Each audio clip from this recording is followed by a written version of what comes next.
Hello everybody, welcome back to another Microsoft Flight Simulator live stream. I hope you are all doing well. Happy Sunday, my friends. Thanks for coming to hang out with me this afternoon. Hope everybody's having a great weekend. Gary P, good to see you. Scombe, good to see you. Joe, welcome back. Damon, good to see you. Chaz, welcome back. Delta X-Ray Bravo, good to see you, man. Greg Elwell, welcome. Nismo, good to see you. Lee Russell, welcome. John, good to see you. High Tech, welcome. Ken LeMay, good to see you, Ken. Window is here, good to see you. Chris, good to see you. John Franco, good to see you, my friend. Captain Stan, welcome. Av Polo, good to see you. Caleb, good to see you. Leonard, good to see you. Tony Baldo's in the house, welcome back. Tenure to Moba, good to see you, man. AlexSiu Rastus, welcome. Captain Michael, good to see you. Antec, good to see you. Samoa Pilot, welcome back, my friend. Eric, good to see you.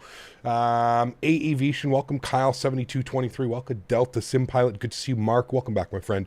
Azrito, good to see you. Jack, good to see you. Bearcap, good to see you. 12 Cuts in the house, good to see you, man. Scoopty's here, good to see you. Captain Will is here after freezing his ass off for us yesterday. Thanks for the great content yesterday, Will. It was a blast hanging out in chat, watching you do some live plane spotting from Denver. Davis is here, good to see you, my friend. Easy Dream Player, welcome. Captain Cruz, good to see you. Favorite Ben, welcome. Atto, good to see you. Odison, good to see you. Bomb Tech, welcome. B the Gamer 2, good to see you. Cam, welcome back, my friend. Good to see you. Alexander Drummond, good to see you, my friend. JJ, welcome back. Good to see you, dude. Lee Russell, good to see you. Delta, good to see you. Bence, good to see you. Slush, good to see you. Welcome back, everybody. Thanks so much for coming to hang out today. We've got a doozy for us this afternoon, friends. Denver over to Aspen. 30-minute flight, going to be nothing, up to cruise altitude, then basically starting our descent into Aspen. And then we've got a little bit of a longer one, actually. Kind of surprised that they send an CRJ700 from Aspen down to LAX, but I figured, you know what? We don't get to fly into LAX all that much. We do, but we don't at the same point. So if there's an opportunity to fly into LAX, well, let's take that opportunity, shall we, chat? So going to be a great day of flying today. That leg's a little bit longer. I think it's just shy of 2 hours on the flight time. So very short flight to start it off. Get ourselves warm here with the 700. We've been flying the 900 all week. And then, yep, about a 2-hour flight down to LAX this afternoon should be great. Performance in this aircraft is absolutely perfect. So we should have a beautiful approach down into LAX this afternoon. Fingers crossed the weather in LA is looking nice. Welcome aboard, friends. Let's jump inside the cockpit. We do have full ATC here in Denver this afternoon, which is awesome.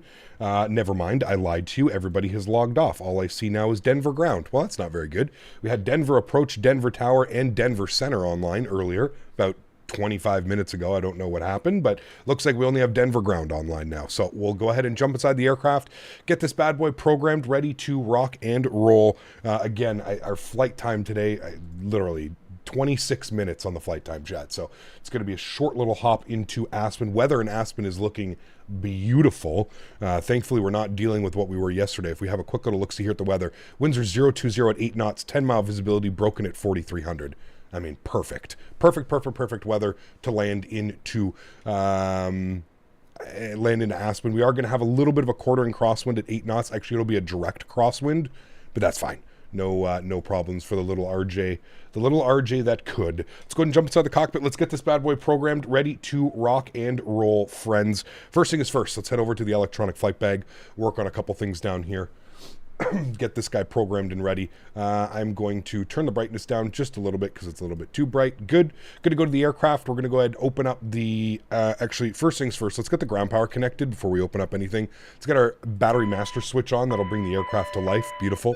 Go get the DC service on. We'll get the AC service on as well. That'll bring the aircraft to life. There we go. Beautiful. Jack, thank you very much for your support, Jack. Appreciate you, man. Welcome up into business class. Huge no floaties to you. Thank you very, very much for your support, Jack. Guys, let's get some love and chat for Jack, becoming the new business class member here on the channel. Thanks so much, Jack. Appreciate it, dude. Nav lights are on. Logo lights are on. No smoking to the auto position. We will arm our emergency exits. We can get the window heat over to the low position. We'll get the recirc fans and the air con on. And then that's it for now. Everything looks good on the overhead. Let's come down here once again. We'll go ahead and open up the doors. Open up all the doors. You hear all the beeps. Yes, all the fun stuff going on. We'll go to GSX. We're going to request boarding. We'll start the process immediately here for you guys. I'll get some interior lights on this bad boy as well so we can see what we're doing. Beautiful. We'll come down here. We'll get some interior lights on as well. Beautiful. Good. Let's go ahead and get our ADIRs both set to the nav position. Nav and nav. Wonderful. Let's come down here. We're going to go to our pause in it. You can see, chat, I actually updated my AirAC. I remembered, chat, yesterday. Active database, the 21st of March till the 8th of April. So I actually remembered to update the AirAC. So we should be good, not having to, like, randomly put waypoints in and stuff like that now. Perfect. First thing I'm going to do is I'm going to go, is go to the MFD menu, and I'm going to turn off airports. So I'm going to turn on our VNAV window. So that's good. Speed and altitude constraints, perfect. We'll leave that like that. Good. Go back to our flight plan page. Sitting on the ground here in Denver. So we'll go KDEN. Close that out. Good. KDEN, we're going over to Aspen, which is Case. Good. We'll throw that up into there. Our alternate airport is obviously back to Denver if we can't land in Aspen, so we'll throw our alternate into Denver. Good. We are expecting runway 25 for our departure today, so we'll throw that up into there. Beautiful. We'll execute that. Good. I do have a PDC from the ground controller. We are expecting the Connor 7 departure, so we're going to go right to our departures. We're going to select Connor 7 out of runway 25 with the Werner transition. So we'll go ahead and select that as well. We'll execute that. Beautiful. Good. From there, we'll go to our flight plan page. We'll go to next page. From Werner, we're going direct to Zakor, however you want to call that. We'll throw that up into there. Good. And then from Zakor, we're going to jump right onto the arrival. So let's go to Aspen. Let's have a quick little look-see here and see what we can do. I guess we're just going to go with the Roaring Fork visual. Do they not have any... I thought they had like ILS approaches into Aspen, but I guess it's just localizer DME approaches, which we could also shoot as well from Ajax, I guess is what it would be. So maybe we'll plan for that one. We could also do the Roaring Fork visual, which takes us to Red Table, and then from Red Table, it's just a visual approach. Let's actually pin that one. The weather seems like it should be fine for that, so I don't think we'll have any issues. We should be well above the clouds. You see like 12,500 feet at Red Table. The clouds are at like 4,300, so we should be perfectly fine. So we'll plan for that one. So if we go to our arrivals now, we can go back to our departure arrival tab. We can go to the arrivals. We can select the, see, this has a bunch of different approaches. Localizer E, Localizer F. Let's just plan the Localizer E. We'll plan it from there, and we'll take it from Ajax. Was it Ajax or Red Table? Where did we want it? No, it was Ajax and then Red Table. So we'll take it from Ajax, give us a little bit more of a approach path, if you will, and we'll execute that. Let's go to our legs page. We'll scroll through here. We'll make sure we don't have any crazy discontinuities, which we do. So that's fine. We'll go ahead and pop that in there. It should be Ajax. What was it? Ajax, and then it's Jargu, which is also Red Table, and then Kaiser, Fismo, Doip, and Siag. So Jargu, Kaiser, Fimso, Doip, and Siag. Everything's there. And then it's the missed approach back to Linz, and then we go and shoot the approach again. Perfect. Cool. I am happy with that. Let's come back over here to the electronic flight bag. I'm going to fix my view. I don't like how this view is looking at that. That seems to be a little bit better for you guys as well. Let me get that in there for you. Beautiful. Who's self-promoting? Mr. Jarvis. Is Mr. Jarvis here today? Is Will going to spot your departure? I don't know. I have to ask William. I don't know, man. Luca, what's up, man? Good to see you, dude. Hey, Cap, I'll be at Aspen today. I'll be flying as United to LAX in an A320 Neo. Nice. Very cool, man. Very, very, very cool. Okay, we're going to switch this to zero fuel weights. Let's go ahead and plug in some numbers. Estimated zero fuel weight for us today, friends, is 27,999 kilograms. We'll go ahead and execute that. You can see we're not quite at our max tow, but we're definitely up there as far as weights go for the aircraft. Fuel for today's leg, 3106 is what we're looking for, so we'll bug that up in there as well. We'll enter that. Good. I'm going to set payload and simulator. I'm going to hit that twice. It's going to give me the best center of gravity for the aircraft. We'll go ahead and copy and hit perf data to the FMS. So we'll come down here, go to our perf data. We'll go to our VNAV setup. Oops, I lied, sorry. We'll go to our perf data. We'll go to our perf init, and we'll make sure that it's plugging in those numbers, which it is. Cruise level today, not going very high on the first leg. We're going up to 20,000 feet. So we'll go flight level 200, and we'll execute that. Good. We can go to next page. ISA deviation today is 0, so we don't need to change anything. We'll go to next page. Everything else is fine with that. We'll go to our VNAV setup now. Perfectly fine with this. 290 and or Mach 7.4 up to 20,000 feet. Most likely just hold 290 knots. Everything else looks good. Cruise 300 knots and or Mach 7.4 at flight level 200. Good. And descent profile, again, transition level 18,000 feet, 250 at 10 speed. All of that looks good to me. Perfect. Cool. Let's go back to our perf page. We're going to go with a flex temp today of 52 degrees. We'll throw that up into there. Beautiful. That looks good to me. Over here, we can set all of our V speeds. You can see V1 32, VR 32, V2 140, clean speed by 191. So a little bit of difference between the 900, obviously being smaller and a little bit lighter. We have our clean speeds changed just a little bit. Beautiful. They are boarding the aircraft. If you come out here, you can see them boarding up the aircraft. Now, I don't think they actually use stairs for this one, but I don't know. There hasn't been an update, loader units on here, but there's the aircraft boarding up right now. Everything else is pretty much done through here. We're looking good. We just need to work on a couple things here. We need our squawk code in today. Squawk code was, did they give me a squawk code? Yes, 5120. So come down here, 5120, we'll plug that in, 5120, good. We'll turn that on and reporting, good. We'll also turn our radio comms on. Ground services are going to be on 121850, so we'll turn to that, 121850, good. We've got ground up. We'll monitor ground for now, and everything else should be good there. Beautiful. We are waiting to get the passengers and the rest of the baggage on board. I think the passengers are going to beat the baggage today. Is the GSX add-on free? GSX is not free. No, it is a paid add-on. It does go on sale quite frequently, so if you don't want to pay full price for it, completely understand. But it does go on sale quite frequently, so maybe keep an eye on the FS Dream Team website, and that'll give you a good idea of when it does go on sale and stuff like that. Mathis, good to see you, my friend. I hope that's actually Mathis and not somebody trying to pretend to be Mathis. If I go to your channel, let's see. This actually might be Mathis. I actually believe that this is Mathis. Good to see you, Mathis. I hope you're doing well. Sorry, Mathis, there's been a bunch of people just impersonating people on YouTube. One thing I wish YouTube would do moving forward is if somebody has the exact same name, you should not be able to take that. Somebody shouldn't be able to take your name and then also pretend to be Mathis. So good to see you, my friend. I hope you're doing well. We are all very excited for that 777 to drop on us. Good to see you. Hope you're having a great weekend. How difficult is it to start the CRJ compared to the fly-by-wire A320? I mean, a little bit more of a hands-on process when it comes to the CRJ. Think of it this way. Think of starting the CRJ more like starting a 737. That's kind of like, you know, you have to start or switch and then you introduce fuel at a certain, yeah. Rip all the Kyles in the world with the same name. Well, no, you know what I mean. Like, somebody shouldn't be able to come in as Captain Canada or like, you know, one of those. Doing well, working on the 777 manuals while watching you. Awesome, very cool. Sounds like a great Sunday, Mathis. Great Sunday. Very excited again for that aircraft, man. Very, very, very excited.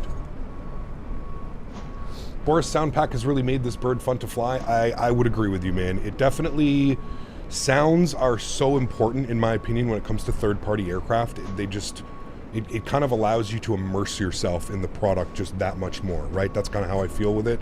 As somebody that's coming from the X-plane world, BSS Soundpacks completely transformed a lot of the aircraft that we were flying in X-plane. They made a lot of mediocre aircraft just that much better.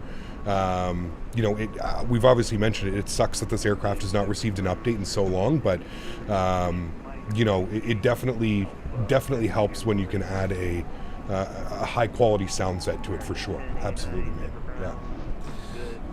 Do you have the contracts for any developers? I was just thinking of any builds with all the updates they could do for their packages. What do you mean, David? Sorry, I'm misunderstanding the question.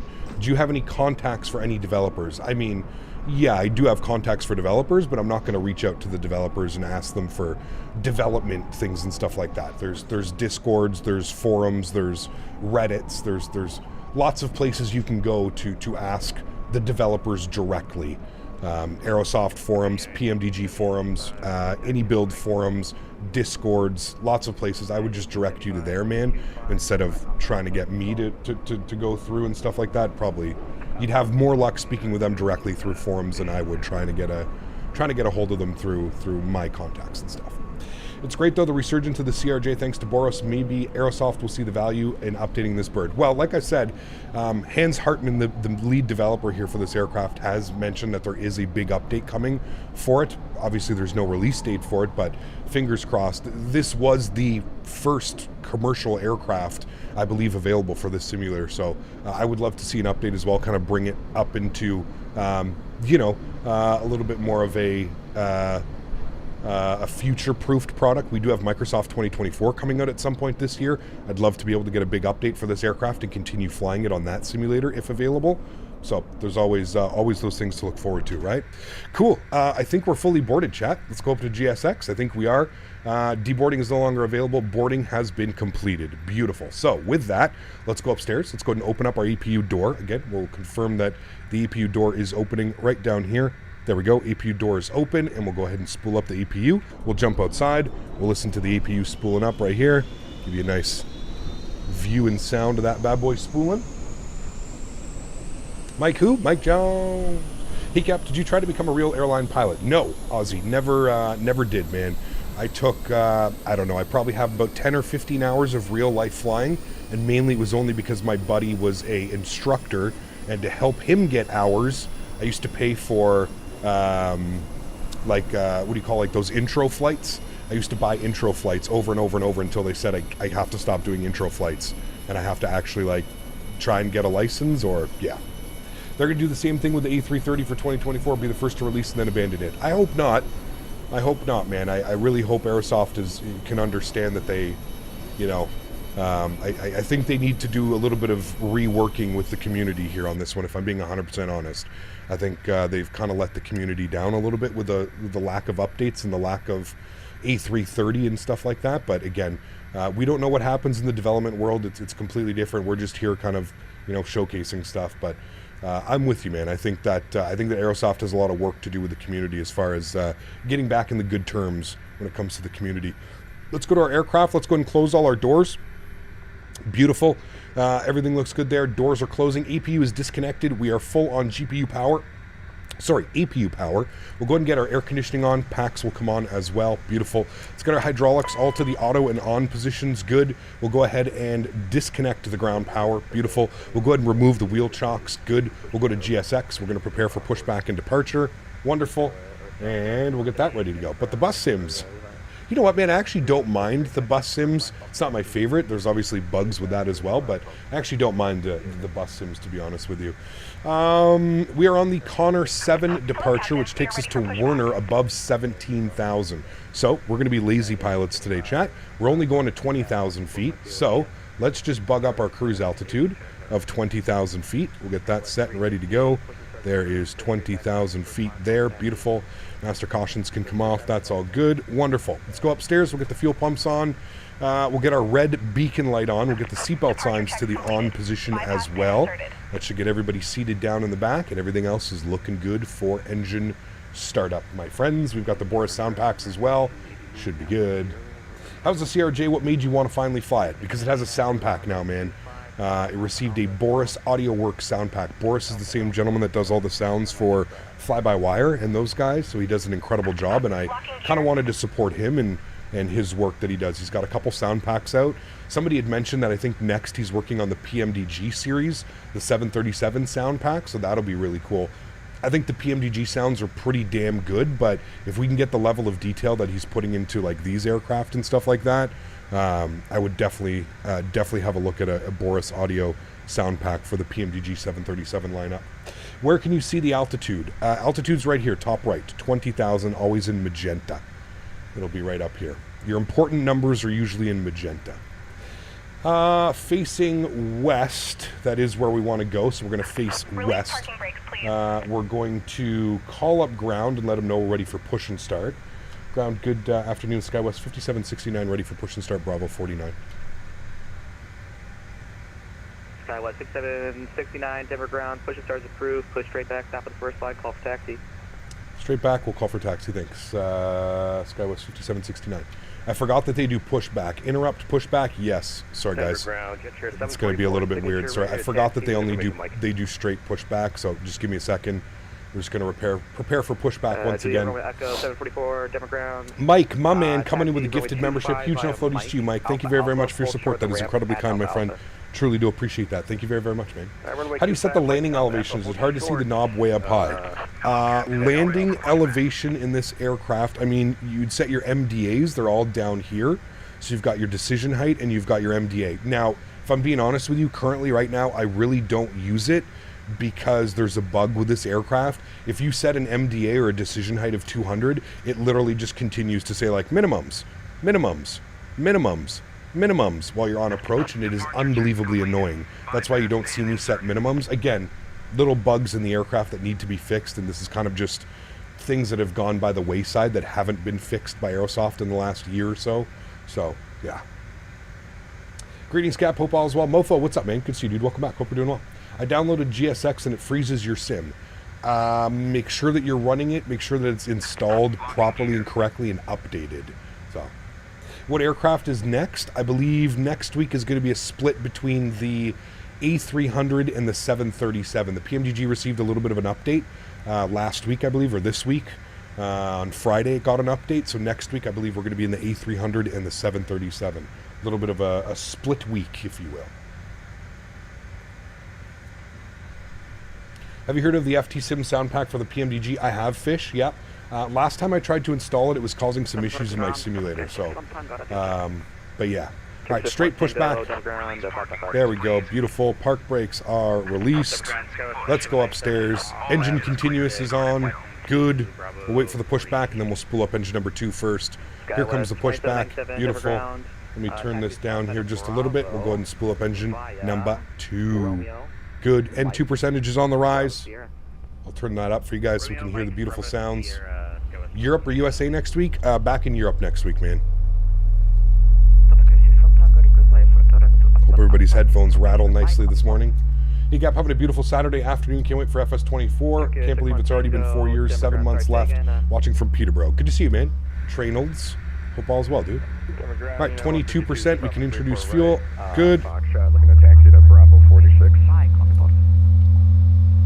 right, that was 2 at 152. Stand by. Turkey 6110. Go. Sorry, one more time, please. Apparently, I got another guy calling me. Hey, Gap, how often do you practice your landings? Depends. It depends. All you have to do is go watch stream a couple days ago. I think we did like 15 landings. Shit, chat, what did we forget to do? It's on. Alright, we got a good start in engine number 2. Spool up engine number 1. Good. And 2% rising. Good day, Cap. Hope the cold is gone. It is, Steve. Thank you. Finally, it is gone, man. It was about 3 weeks, dude, of just straight struggles. It's going to be Bravo 46. It was terrible, man. It feels good to be back and have all the energy again and not have to force myself to kind of speak and present. It was pretty brutal there for a couple weeks, man. Thank you, Digital. Good to see you, man. Welcome back, dude. Am I going to see you down at the expo this year, Digital? Please make sure we get together and have a little stretch session. I know it was a little bit risky in Houston. We didn't have a lot of time to do that, and I was always constantly looking over my shoulder in Houston, so Vegas, it's legal. Better believe we're going to get together and have a nice little stretch. Hopefully you're staying at the Rio, and we can just kind of meet and greet in the Rio. I'm sure there's somewhere at the Rio we can all kind of get together for a nice stretch session. Is Nightbot going to the expo? Absolutely. Nightbot always comes with me. 100%. Exactly, Oliver. Yeah. Finally feeling myself, man. Brutal. All right, we got 2 good engines. Engine continuous relight comes off. APU goes off. Beautiful. We'll flip the probe heats over. We'll flip our window heat on. Everything else up there is looking good. Emergency exits are armed. Passenger signs are on. No smoking is on. We're going to get our stab trims, our mock trims, and our yaw dampers all to the on position. We're going to set flaps 8 degrees. Looking for a trim value today of 7.5, which it is already set, so that's very good in itself right there. Beautiful. We'll wait for the APU RPM to reach 0. There it is. We'll go upstairs. We'll make sure that we close the APU door. Again, you want to make sure that that door is closed for departure. That looks good to me. Everything else is set. We're going to call him up and let him know we're ready to taxi. Going over to 2.5 today, chat. So he's going to send us off to the right. If we zoom in here on Denver, we'll let him know we're ready to taxi. And ground SkyWest 5769 ready to taxi runway 25. 25 by Alpha Alpha Golf. I don't know if that was for me. Continue runway 25 by Alpha Alpha Golf. Jet shear 744. Jet shear, nice. And ground SkyWest 5769 ready to taxi 25. We'll see what he gives us. SkyWest 6769 Denver ground. Runway 25 taxi via Bravo November Golf. Runway 25 Bravo November Golf. SkyWest 5769. All right, there we have it. Park brake is going off. We're going all the way up to the right here. Clearance to push out of the southeast rev spot. 512, try pop a firm. They should have a Flight Sim Expo in Toronto. I don't know if that'll ever happen, man. I got to be honest with you. I think it's always going to be down in the U.S. just based on the population. I think it's easier, and I think more Canadians have access down to the U.S. than Americans have access up to to Canada. I just don't think I would see it being up in Canada, man. As much as I would love for that to happen, I just don't think it's going to happen, man. This is a huge airport, yes, and it is modeled incredibly well. This is FS Dream Team Denver. It is such a step forward compared to the default Asobo rendition of Denver. So I absolutely love this airport. I love everything that FS... 10, 18, Denver ground. Sorry, I just completely... who the hell makes the scenery again? I literally just said it. Flight Beam, not FS Dream Team. Flight Beam. Flight Beam Denver. I am very much looking forward to their 1018, thank you. Push and San start through, Francisco. push We straight need back, that like first line, yesterday. taxi. Imagine having this quality of a San Francisco in the simulator. Man, it's gonna be, look at the gates, look at how dirty and how much like oil, and yeah, it's beautiful, man. They do such a good job. They do such a good job. Nightbot said he only wants to go if you get first class ticket and invite you to the sessions. Hey man, we're flying Porter Reserve down there to Vegas, so we're gonna be living the high life up in front of that Porter plane. We get free alcoholic beverages, free beer, we get a 3-course meal, free fast Wi-Fi. Shit, Nightbot, let's go. We're gonna be living the dream. I'm super excited to fly Porter. Ark, what's up, man? Good to see you, dude. Their SFO scenery is going to be top notch. Yeah. How do you join the Discord? Exclamation point Discord in chat, my friend. Exclamation point Discord is the easiest way. Follow the Nightbot command. Need to get their SFO and their 777 releases? Oh, yes. Prepare for the big stretch in Vegas. I got myself a ticket to see Snoop Dogg before I head to Vegas. Hey, nice, dude. Sweet. Yes, lots of stretching in Vegas. That I can promise you. Lots and lots and lots. BN is the line that's your right. You're on the purple line. We're on green. It's okay, man. There's no aircraft coming in. We're perfectly fine. He just said push first line, so we pushed on first line. That's what he gave us. I'm not too concerned. If he wanted me to switch over a line, he could have switched us over. It's no problem. The Flightbeam SFO for P3D is really good as well. Yes, I mean they're kind of known for scenery, man. They do a really good job. I'm trying to think, do they have any scenery in X-Plane? I can't remember if I owned any Flightbeam scenery when it came to X-Plane. Not sure.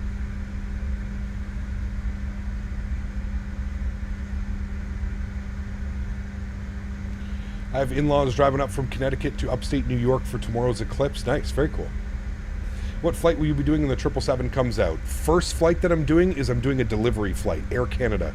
We're going from Payne Field to 10 minutes. Please make your way to the checkout. Nice. We're going to do a delivery flight, Air Canada. So we're going to go from Payne Field to Toronto. We're going to deliver a brand new Air Canada 777. That will be the first flight that we're doing. It's probably going to be a long day when that 777 comes out, so be prepared. I would say it's probably going to be an 8+ hour stream. I myself am getting ready for it. I hope you guys are as well. Should be a really fun stream. All right, we're leaving the ramp area. Let's get our taxi lights on. Available minus DTAP 124.3. We'll see you. And next to service, we'll see you. Go ahead and confirm we're clear on the right and we're clear on the left. This is Gulf, so we're making our left onto Gulf here. Captain, imagine if we get an Flightbeam SFO and the 777 on the same day. I know that they're really close with the Flightbeam San Francisco. I don't know an exact release date, but I know that they're close. I'm thinking we're going to get it before Flight Sim Expo. Fingers crossed, but yeah. All right, we're out here on Gulf, and we're taking Gulf all the way down to runway 25, chat. Looking good. Highly recommend the split approach runway 23. Haven't found you flying that, so I guess you haven't flown there. Split Croatia? I believe we have flown there, Oliver. It's been a while since we've been down into Croatia, but I believe we have flown that approach before. Southwest 2178, no further ATC. Problem with a full-time content creator is it's difficult to figure out exactly how many airports and what I've done. So, Payne Field is currently $19. I'd have a massive sale.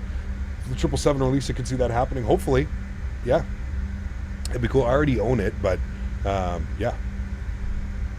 Hey Cap, do you think the PMDG 777 will be released at the end of this month? I have no clue, man. I really don't like speculating on release dates, just because if I give you a release date, everybody kind of just seems to run with it and be like, well, Captain Canada said it's going to be releasing here.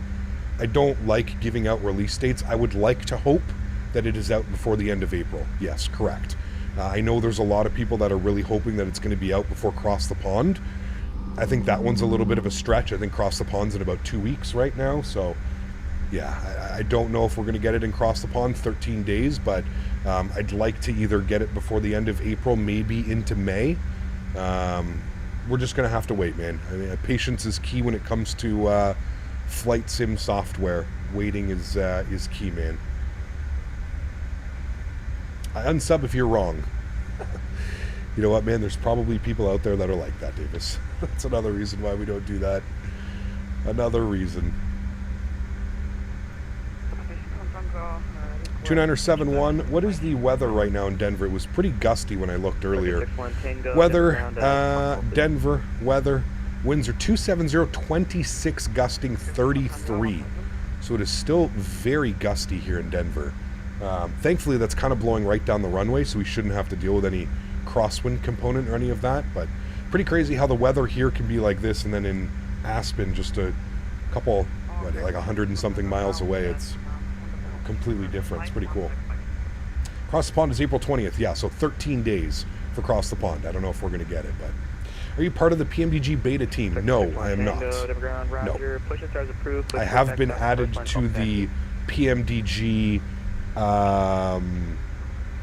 They have like another. It's not the beta team, but it's their like. I forget what they call it, but I am part of some team on the PMDG, but it's not no beta team or early access to the aircraft. I don't think. I don't know what their plan is. I don't know how they plan on releasing the aircraft. I am on the preview list or the media list, if that's what you want to call it. I have no clue what that means. I don't know if that means that I'm going to get the aircraft before release and I'll be able to showcase to you before the official release, kind of like what they did with the 737. I have no clue what PMDG plans on doing. I don't know if they're going to allow me access to it. I don't know. Yeah. Sorry, go ahead for 5769. SkyWest 769, no further ATC available, monitor CTAF 124.3. Thanks for flying Denver. CTAF 24-3, have a great afternoon, man. We'll see you soon. SkyWest 5769. SkyWest 368, no further ATC available. All right, 24-3, we're on CTAF chat. Oh, baby. We need a CTAF emoji in chat. 24-3, we got the Southwest departing in front of us. I don't know where he's going. I don't know if he's going to Aspen with us, but we'll leave that over there. Aspen for Dumb and Dumber. It's one of my favorite movies, dude. One of my favorite movies. Cap, what route did you get for Cross the Pond? I don't have one, dude. Wait, didn't they open up all the slots for it? Isn't it open now? Cross the Pond 2024. Maybe I should book a slot. I thought they made it so you could update now. You can get into it. Cross the Pond takes place in 12 days, 18 hours, and 23 minutes. Updates. What do we got? CTP westbound. Slot booking, if you haven't entered time, is the 7th of April to the 12th. So that's today until the 12th. Slot confirmation is from the 14th. Note, if you do not confirm, you'll lose your slot. Public bookings, if you've not expressed interest in book to times above, from the 14th of April. So I still have a week, next week, until I can book a slot. So, yeah. Jay, what's up, man? Good to see you, dude. Welcome back. Hope you're doing well. Denver traffic, SkyWest 5769, lining up runway 25, Denver. Got an email saying I can log on tomorrow at 1920 Zulu to book a slot. Yeah, it's because you expressed interest in doing it. I always forget, dude. I'm not a big... We don't really have a lot of long-haul airplanes, so I'm not a big long hauler. So, yeah. Has Phoenix mentioned anything on the 319 and the 321? No. We have not received any news from those guys about what's going on. What frequency are you on? CTAF 124.3. If you're wondering how you can get to CTAF, you can just put it in your VATSIM client, or usually CTAF is just the tower frequency of the airport that you're at. All right, we'll stop it here. Good, we'll give that a second. Let's go and hit our... I don't know. No. Fuck, chat. What the hell did I just do? Stop. Do we still have 2 engines? Good. Okay. Oh my god. Don't fucking hit buttons. Hit that. Good. I think I almost just did the fire suppression system. We're on takeoff config. That's all good. Lights are up. Everything's set. Cool. Joystick cam's coming on, chat. Enjoy the departure, my amigos. Sounds are up. Denver traffic, SkyWest 5769, departing runway 25, Denver. Sounds are up. Everything's looking good. Let's do it, shall we? Throttle's up to about 40%. Good. Turn this guy on here for a second, and we're going all the way to Toga. Let's get it. Slight nose down pressure on the side stick. Toga is indicated here on our PFD. Start the clocks. Let's go flying, friends. Airspeed is alive.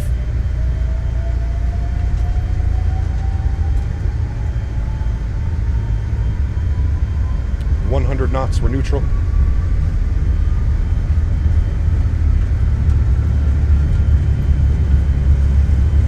V1, rotate. positive rate. Gears going up. I actually prefer how this aircraft flies over the 900. This one feels a little bit better hand flying, which probably makes sense, but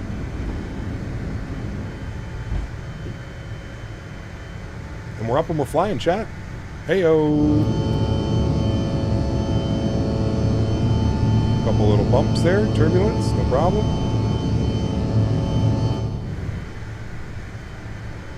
All right, we're going to go on to nav track. We're going to go to speed hold. We'll bump up 240 knots on our speed hold. Follow our flight directors.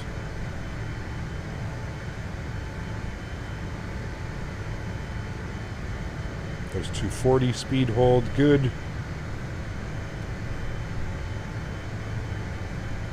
This plane looks good. Yeah, it's not bad, man. Like I said, dude, it's not a bad plane. It really needs some love and some TLC a little bit. Let's go flaps up, position 1. Let's go throttles into climb mode. If we look down, throttles are into climb detent, good. And it was 200 knots, so we'll go clean speed. And we're getting our speed up to 240 knots. It's not a bad airplane, it just needs a little bit of love and some updates. It can be enjoyable, but at the same point, I think you just have to keep things into perspective. There are some bugs, and there are some pretty big bugs, so it can be a little bit of a pain in the ass sometimes. Especially if you're going to be flying on VATSIM or Pilot Edge or something like that.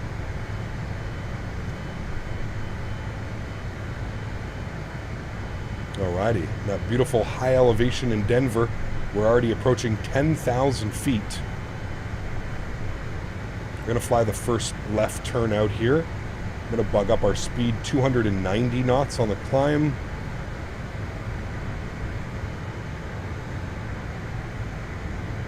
That will be our climb out speed, 290, good. There's 10,000 feet, so I'm going to get the logo lights and our landing lights all off. And we should be making a left turn out here very soon. I'm going to bring the nose over so we can gain a little bit of speed now. Always keep in mind there are aircraft behind us. Sounds so real. Well, that's the third-party Soundpack that we're using. So yes, I would agree with you. The Soundpack is phenomenal. Here's our left turn.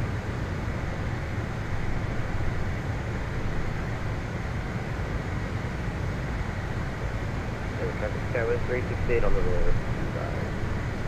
Beautiful. He's on the roll 2-5. Autopilot 1 is on. I'll bring you guys back up into the flight deck. Beautiful. Very nice, chat. Very, very nice. You can see we're about to fly over downtown Denver. Turn the sounds down here just a little bit as we're climbing out. What's up, Cap? How's it going today? Jake, what's up, man? Good to see you, dude. Welcome back. Hey, Cap, any more ERJ ops? Honestly, Finn, I'm not going to fly that airplane until it gets a custom FMC or a custom VNAV or something like that. I just feel that the aircraft is in its current state. I don't want to promote that type of behavior from developers. Again, please don't take that the wrong way. I know that like V1 and some of the other simmers have been flying that aircraft. That's just my personal opinion when it comes to something like that. The way that I look at it is as a content creator, even if I'm trying to not promote something, by me flying something, I'm technically promoting it. Those guys have a lot of work to do on those ERJs, and I want them to actually fulfill the work that they've promised before I get back into it. So I will fly the ERJs again, but I will not fly them until they have some type of custom FMC VNAV. In its current state right now, it's kind of like just flying a Cessna 172 disguised as an ERJ. It's very bare bones, very basic, limited systems, just not really up my alley. Hey, Gap, I use the Phoenix sensitivities, and I think, is it responsible? How do I fix that? Well, you just change the sensitivity curves, Scoopty. Left Ontario at sunrise in the morning. Vertical did such a nice job on the scenery the other night. It's gorgeous. It is. Yeah, it really is. All right, we're going over to 1228. We're leaving the CTAF area of Denver. It's over to 122.8 for us now. Hey, Captain, good evening from the Netherlands. Have a safe flight. Jack, good to see you, man. All the way from the Netherlands. Thanks for being here. Appreciate it, dude. Remember, guys, if you haven't done so, please don't forget to smash down that thumbs up button. Hopefully we can reach 300 likes on today's live stream. Yesterday was an insanely busy day on the platform. I think every flight sim streamer had a stream yesterday. Flight Deck to Sim, V1, XP72, myself. It was a very busy day on the YouTube yesterday. Are we going to get a top of descent marker? That'll be the real question here, Chad. Do we get a top of descent? Who knows? You're flying over your house right now. Very cool, man. Look at us go. United SkyWest. Need to come down here and make a little bit of a better view. Let's do it after. Hey, Cap, my German guy, do not stream today, but you are here. Ben, good to see you, man. Hope you're doing well. Do you have a discount code for Thrustmaster right now? I don't, Captain Nolan. The only thing that I can really offer you is if you do order any Thrustmaster products, it's going to give you an opportunity to put my name in checkout, and you can help my channel out by doing that. Other than that, right now, no. Unfortunately, no discount codes for any Thrustmaster products. I might have some leading up to the expo. I'm not quite sure. No. Bro doxed himself? Who doxed himself? Sorry, I got that one. Glad to see you back in the RJ again. Clinton, good to see you, man. Welcome back. It's hard to not step over each other on the weekends. No, man, hey, dude, listen, I'm not, no complaints from me, man. I'm just saying it was insanely busy yesterday. It's good to see you back, XP. I hope you're doing well, man. I was actually asking about you on my stream yesterday because I saw that you hadn't streamed in a while, so I was just making sure everything was good. But yeah, man, it's been busy, dude. I mean, when it's already hard enough to compete when you get V1 and Flight Deck to Sim streaming on the same day. I mean, fuck, we might as well the non-pilots might as well just hang them up when those guys go live, dude, because it's hard to keep up with their numbers, right? But when you get everybody on the platform going together, man, it's a busy day, dude. And I like busy, man. I think that's good. You know, I think it shows that the hobby is nice and healthy. You know, it's nice and healthy when you got 4, 5, 6 people streaming in an afternoon. It's I'd rather have that than just like dead content. You know what I mean? Reinstalled my sim, but I cannot get FrameJet mod working even though it is on the simulator. Any ideas? Something tells me it's not installed correctly. You don't have it installed correctly. It should be a... there's tons of little like tutorials out there of how to install it properly. I'd have a look at that.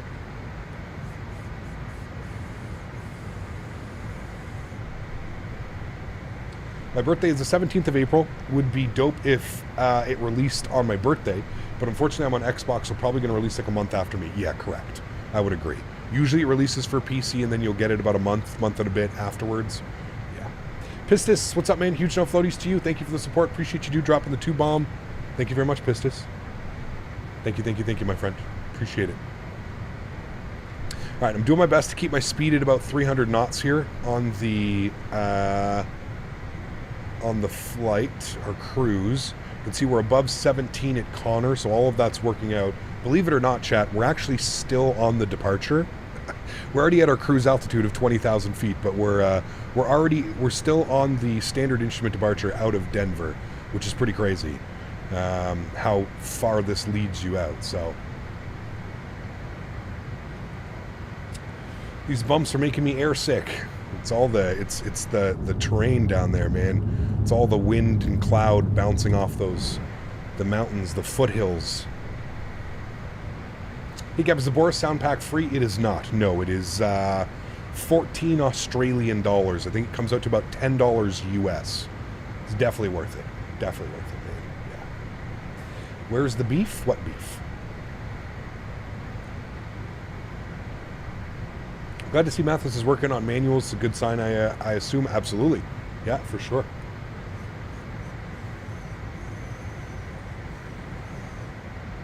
It is for sure. All right, chat, very short flight, so we have to kind of start making our way into here and getting some approaches set. So let's go to Aspen. Mike with the $5 donation as well. Mike, huge no floaties to you, man. Thank you very much for support, Mike. That is extremely kind. Appreciate you, dude. Huge no floaties, man. Thank you. You can see here we've got some altitude restrictions. We've got Jargo at 13.4. We've got Kaiser at 12.9. FIMSO at 12.3. Deutsch at 11.7. And then it's about a 6.5 degree glide slope down in. I don't know if any of those waypoints in the actual aircraft are going to represent that. I mean, it does look like we are getting a little bit of a top of descent. So we may actually get a top of descent up here. We'll wait and see what the aircraft wants to do, but yeah. Strawberry Gary or just Gary? How about one of each? I like some Strawberry Gary and some regular Gary.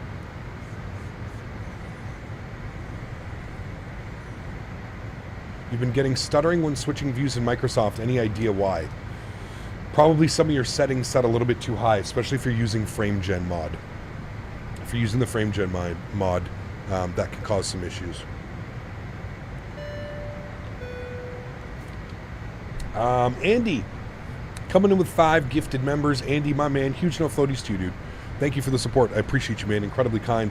Thank you, Andy. Appreciate you. Guys, let's get some love and chat for Andy. If you got a gifted membership, please make sure you say thank you. Incredibly kind, Andy. Appreciate it, my man. Thank you so much for your support, dude. Health is good, man. Jack, thank you for asking. I'm finally feeling better, dude. I went through another round of steroids and antibiotics, and that seemed to have finally kicked it. Started off as a flu. From a flu, went to a pretty severe sinus infection. From a sinus infection, then turned into post-nasal drip, which the infection went down to my throat, which was causing all kinds of pain. And yeah, dude. So finally feeling better and back to feeling 100%. About time, dude. It was 2.5, 3 weeks of feeling like absolute shit. So thank you, man. Appreciate it. Thank you for asking. Blue Crayon, another name I haven't seen in a hot minute. 44 months as a first-class member. Thank you very much, man. 4 more months, sir, till you rep your 4-year badge. Thank you, Blue Crayon. Good to see you, man. I hope you're doing well, buddy. Hey, Cap, are you excited for the PMDG 777? Absolutely I am, my friend. Yes. Absolutely I am. Yeah. It's a damn good day when Captain flies into an indie build scenery. Are we going to visit JFK soon? We did JFK a couple weeks ago, Aviator. We will be back, of course, but yeah, we did JFK a couple weeks ago. We did JFK to Bermuda. So we took a nice little, right after the update, we took a nice little tour of the JFK scenery, but we will be back for sure, man. Yeah. Monsieur Jarvis, good to see you, my friend. Welcome back, dude. I hope you're doing well. Post-nasal drip sounds fire. No. Let me tell you, it was not fun. It was so bad that, like, when I would go, basically when I would go to sleep, my throat and my, like, chest would hurt so much. It was making my jaw, like, radiate. That's how much it was hurting. It felt like your heart, you know when you get sick or you break something? I don't know if any of you have broken a bone or a finger. It feels like it's radiating. That's what it was. It was terrible, man. BombTech, 13 months is 10 months until 2 years. No floaties. Huge no floaties to BombTech. Thank you for the support, my friend. I appreciate you, dude. Thank you. We have an A380 in the sim now. Do not buy that A380. That's all that I can suggest. Do not support that type of behavior. Been working on my flying IRL, so I haven't had time to stop by. Went from a PPL to having all my ratings now. Just working on the hours. Might start CFI training, but we will see. Nice, Blue Crown. Congratulations, man. Congrats. Thanks for coming to hang out. Good to see you're doing well, man. Good to see it. Good to hear it. All right. We are looking good through there. Wonderful. The 380 is fire. What do you mean? That thing is a trash bucket. You talking about the Breedoc? Yes, the Breedoc. I cannot believe that he is still making airplanes. It's a sad state of affairs over there on the Microsoft Community Marketplace, to be honest with you. I bought it for some Xbox. He does flips with it. It's trash. It's terrible. It's absolutely terrible. Captain, I thought you said you're one of those people who weren't very fond of medicine. I thought you were more inclined on natural medicine, but glad to hear you're feeling so much better. Well, Diego, when you're sick for over 2.5 weeks and it's not going away, sometimes, man, you gotta suck it up and go on to some, again, I feel like there's a big difference between going on there's a big difference between being on medication for, certain other things.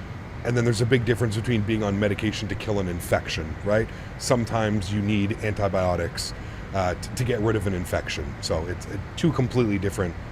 Please don't misinterpret or swing that around. Very two different things, man. From being on, a full-blown prescription to being on antibiotics, right? I was on antibiotics.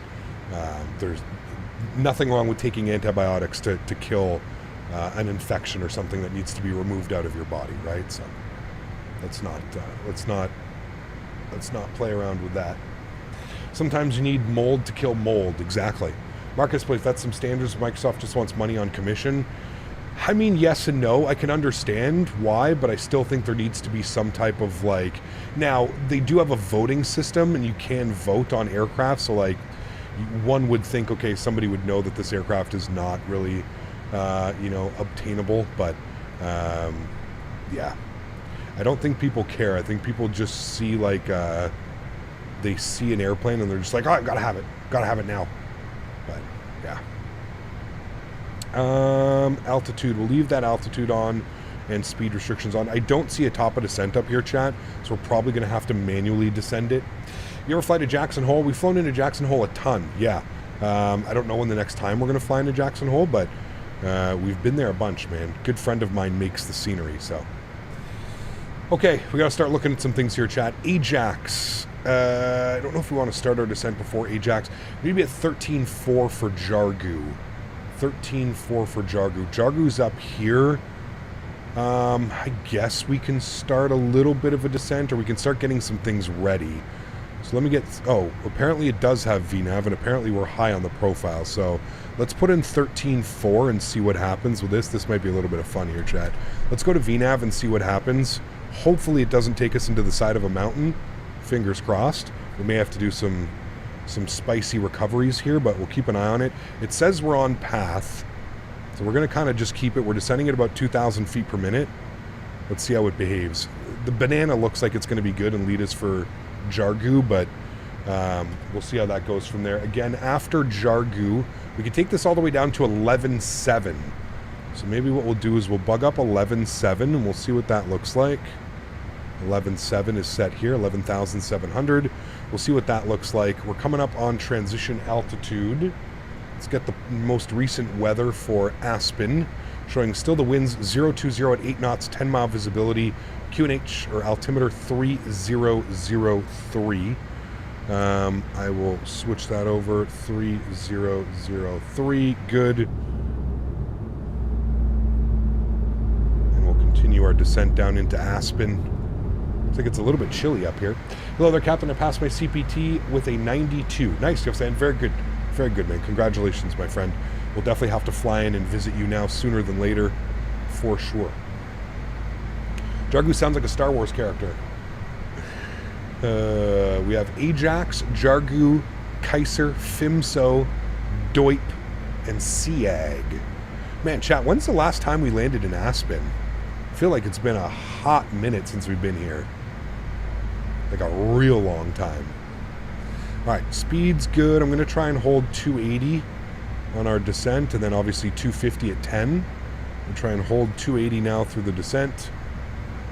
Where do they get these waypoints, dude? I would love to be one of the people that's in charge of creating all these waypoints.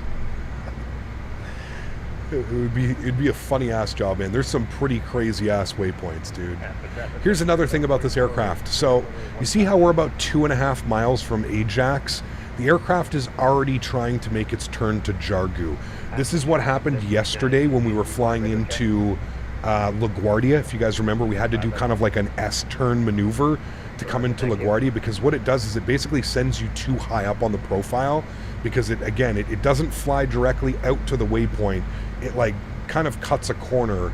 So again, little things that I would love to see updated. You can see our localizers coming alive now as well. Little things I would love to see updated when it comes to Aerosoft, as far as when they actually decide to fix the aircraft. That would be ideal. I can arm approach and we should be able to grab our localizer. I don't even know what it's going to do. It's kind of out to lunch right now. I'm keeping my eye on this all that much. You know, well, it's keeping nav track until it gets on localizer, so we'll see how this works. Speed's coming back now to 250 knots as we are approaching 10,000 feet. So I'm actually going to bug 240. I see localizer coming in now, but it went all the way to the other side, again, because the airplane doesn't make turns very well, so it kind of does whatever it wants to do. Looking at our FMC, we want to be at 136 knots on our VREF. So I'm going to set that now, and I'm going to keep 240 in. Hopefully the aircraft can get itself figured out and back on point. Seems to be descending okay. Getting absolutely rocked around by the wind. It actually is not descending okay right now. I'm going to throw it over to vertical speed. Kick you off vertical speed, and I'm going to descend at about 1,600 feet per minute. Get us back on track here with that. There we go. 1,600 feet per minute, 1,800 feet per minute should be good.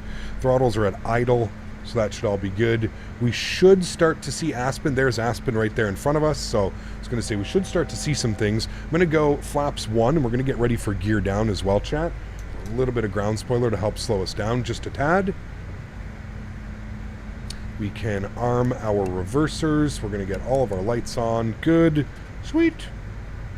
Cloud-based. Now we're coming out of it just fine. We'll be perfectly fine. We are a little bit high up on the approach, so I'm going to take control of the aircraft. I'm going to drop the gear just above gear range. We can also go flaps 8 degrees, which is also going to help. And we are going to manually fly this approach from here, chat.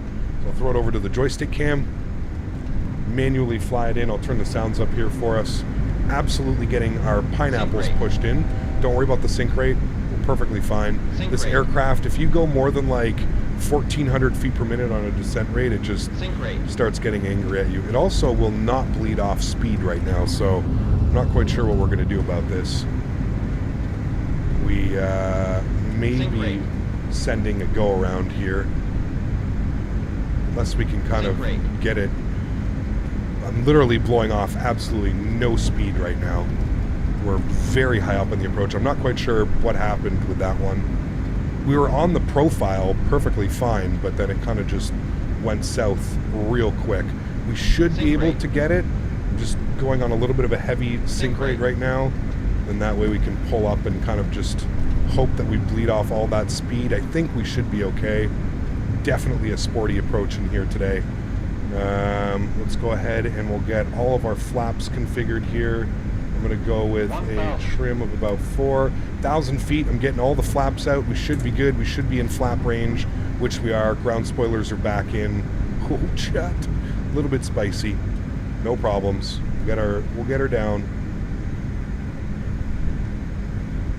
There's VREF speed coming up now. Seems like we're awfully quick. Just keep in mind, it's because that runway is very narrow, so it looks like we're coming in much faster than we are. We're at VREF speed right now, so we're going to hold that. Keep that coming in. Everything looks good. 200. We're 3 red, 1 white. 100. Cut the power. Hold 50, it. 40, 30, 20. A little bit floaty, and that crosswind is really taking us for a rip right now. That's fine. We'll maintain center line. Nose down gently. Reversers are out. We're on to the manual brakes. Little bit too sporty for me, but we made it. It's really all that matters. I'll take a 237 all day long. Reversers are stowed, and we'll vacate here to the left. Ladies and gentlemen, welcome down to a very spicy Aspen. I don't know how we got a 237 on that. That actually felt pretty damn smooth. But hey, man, we'll take it. We'll take it, chat. We got her down. We didn't have to shove a go-around. I honestly wouldn't even want to do a go-around in this aircraft. I don't even know how that would work. But hey, we made it, chat. We're down. Welcome to Aspen. I bet you the real approach isn't that spicy, though. That I can probably confirm. Let's clean up our flaps. 24 minutes on the flight time, chat. We'll stop it right at 24 minutes. There she goes. 24 minutes on the flight time. At another aircraft right behind us as well. Kind of tricky with those cloud layers out there like that. Landing lights can come off. Nose lights can come off. Strobe light can come off. Logo light can go off. APU door Blinker is after open. That spicy landing. Anyways, next coffee is on me, sir. Ben, thank you, dude. Appreciate it, man. I'm going to go to stand 3. I don't know. No, not stand 3. We got to go to stand 4. Stand 4. Here, no. Should move them over 1. Yes, there's stand 4 right there. Beautiful. Let's go ahead and taxi light can come off, and we'll go ahead and spool up the APU. APU is spooling. Good. Get ourselves into the stand. Spicy, Chad. Holy macaroni. Is there room for a 7.3? Is that a 7.3? I think so, yeah. Is that a 7? That's a 787-800 and a 7.3 and a 320, I believe. Just repeating what someone else said. I don't have the info watching on my phone. If that's not right, I'm sorry. What's that, Andy? Sorry. What did I miss?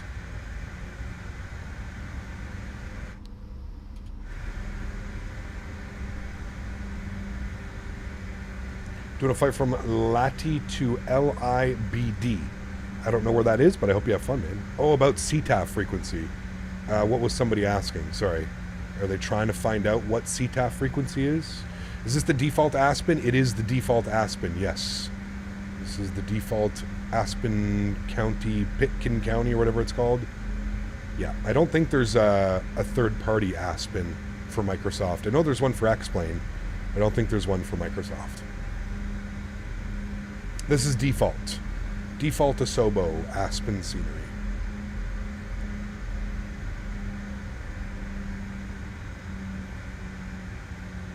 Alrighty, chat, and there we have it. Zero's on the board.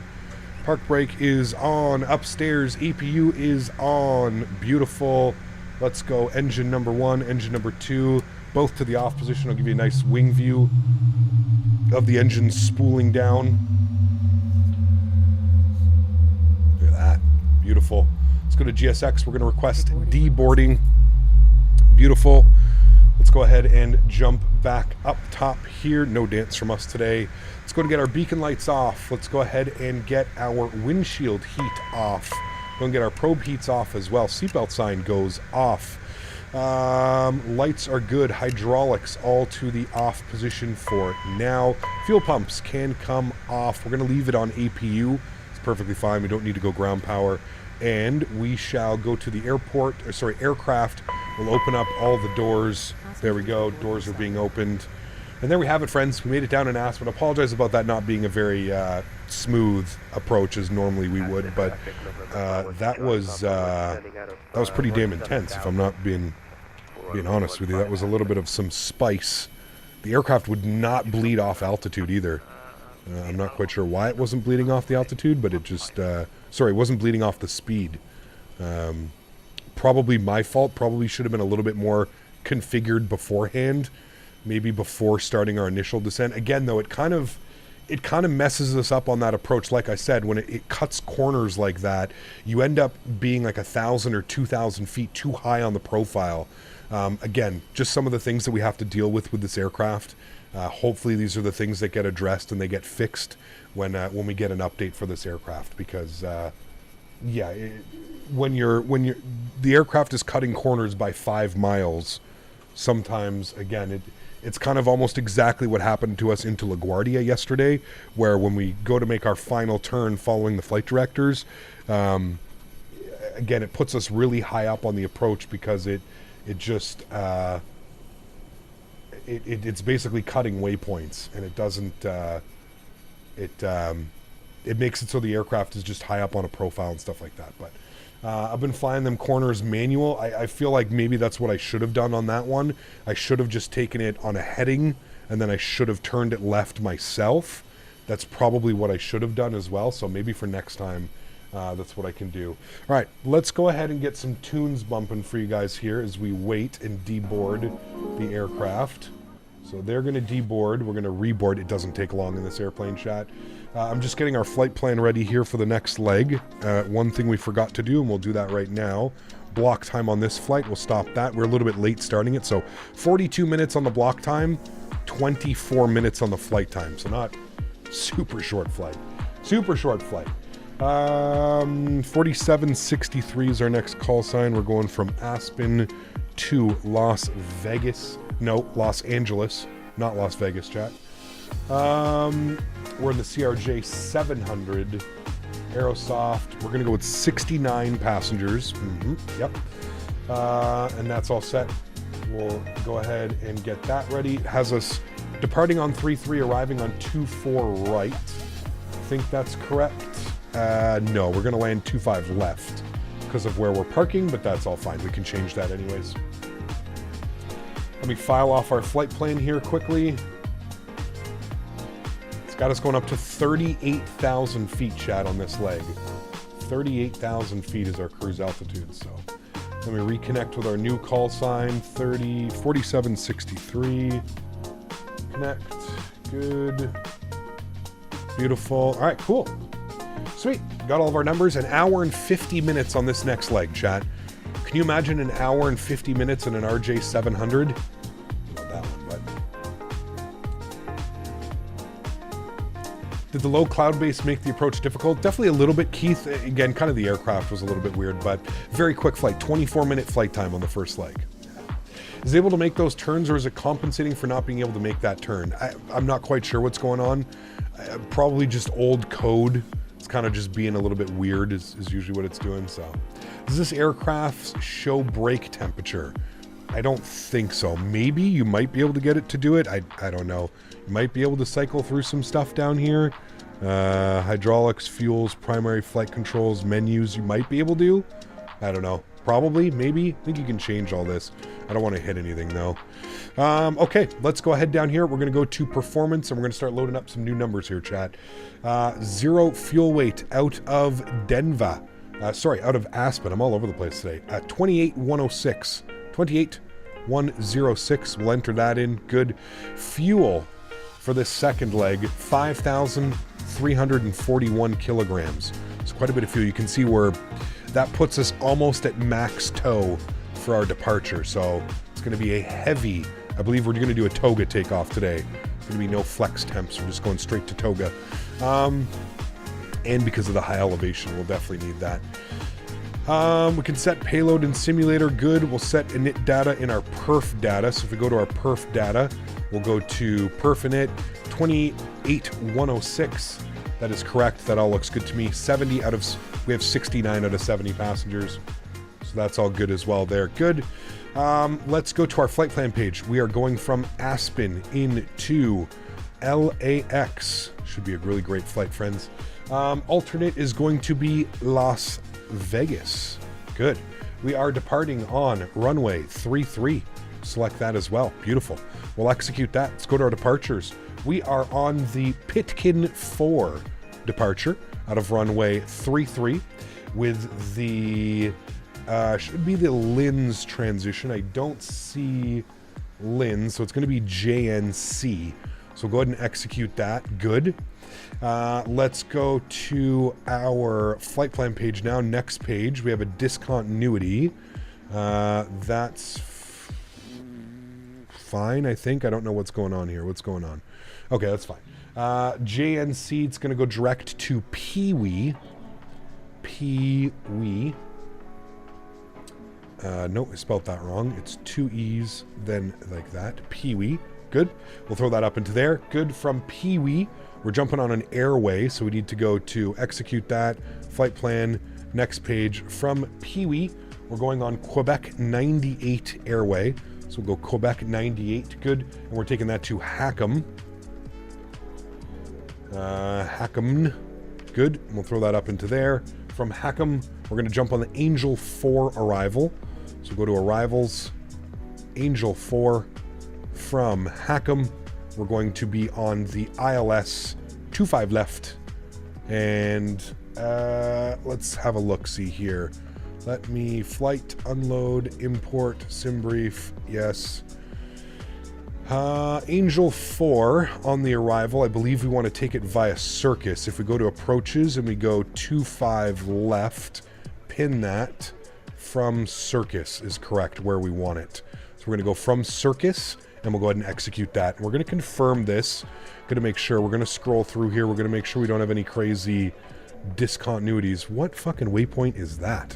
ZZYZX. Okay, I haven't seen that one before. Hopefully we don't die.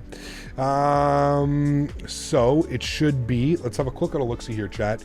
It should be from Circus, should take us to Crane, Tarek, Dymo, Fueler.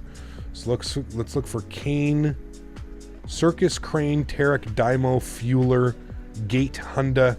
Everything is in there. Perfect, good, cool. Thankfully, I updated my AirAC yesterday, so we're all good on that.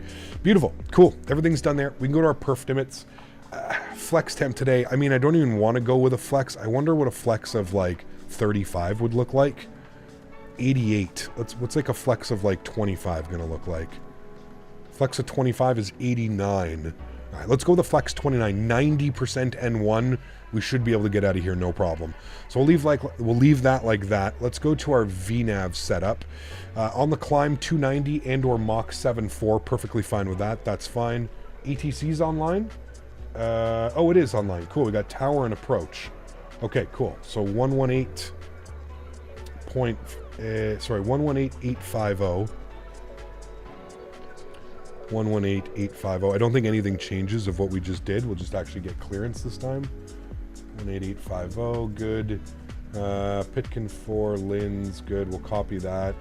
And we'll throw that into there. Good. And we'll grab our clearance. Tower, Delta 4133 in from with ATIS for the LAX. Delta 4133, Aspen Tower, good morning. Stand by with we're still trying to get set up. Oh, no worries. That is just so you come on. Just want to get the queue. That's good. That's done. That's set. Okay, GSX, are you done deboarding? They're almost done deboarding. They're just getting the rest of the baggage off the aircraft. I don't know what they're doing. I don't see any baggage loaders.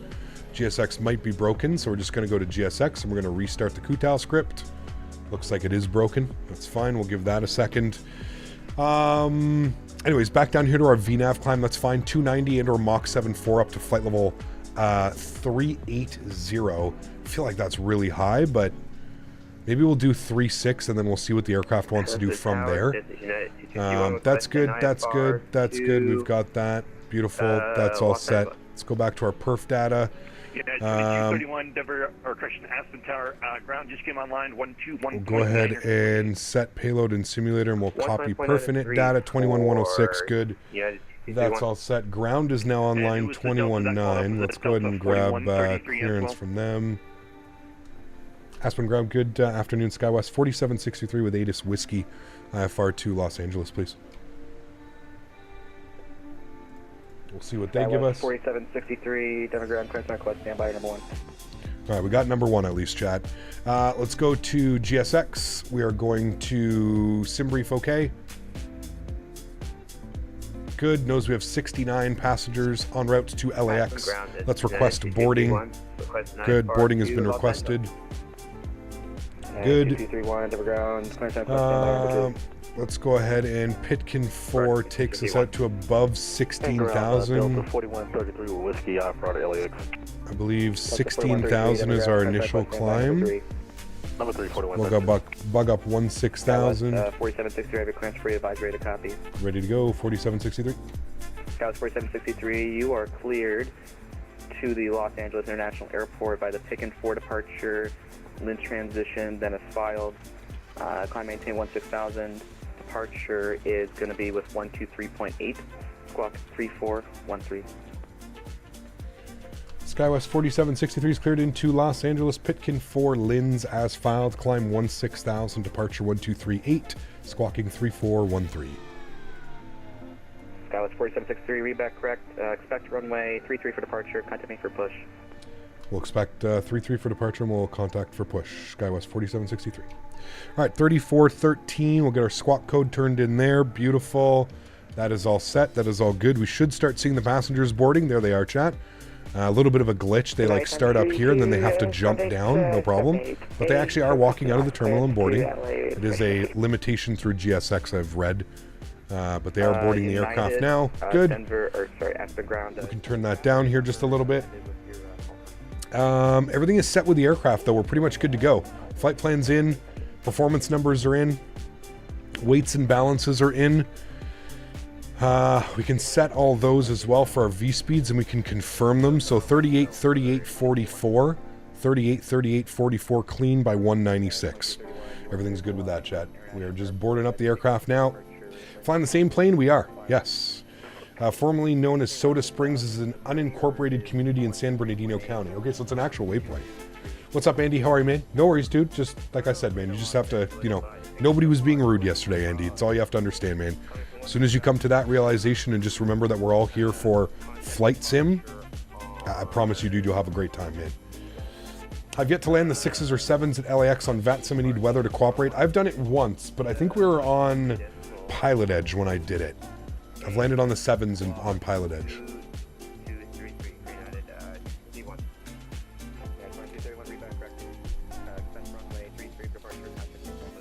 This is the 700, Andy. So yesterday and Thursday we were in the CRJ700. This is the CRJ700, so it's got 20 less passengers. Basically 5 rows less is what this one is. Erin, how are you, my friend? Good to see you. Welcome back. Hope you're doing well. Welcome, welcome. Remember, chat, if you haven't done so, don't forget to smash down that thumbs up. There's over 300 people watching right now, chat. I feel like we could easily have 300 likes on this stream. If you haven't done so, please do me a huge favor. If you are enjoying the content, don't forget to smash down that thumbs up button. The only reason I ask is that's the easiest way for my content to get shared through the wonderful Flight Sim community here on YouTube. For people that haven't seen my content, the more likes, the easier it is for it to show up in their recommended feed. So if you are enjoying the content, do me a huge solid, guys. Cost you absolutely nothing. You're hanging out in here. We're just having fun. Do me a huge solid. Smash down that thumbs up. Have you flown the RJ1000? I have. Yes. There's not very many of those flying around. I think Iberia Express is like one of the biggest operators of it. We have flown it in Spain before, but yeah, we don't fly the 1000 all that much. Sorry, I forgot. Like the button. Thank you, guys. Appreciate it. Thank you. United or Alaska? What do you mean for what? Hey Cap, I've heard the ETC in North America is different to Europe. Do you have any tips for the first time flying in the US or Canada? It's very different. Yeah, it was very different. Yeah.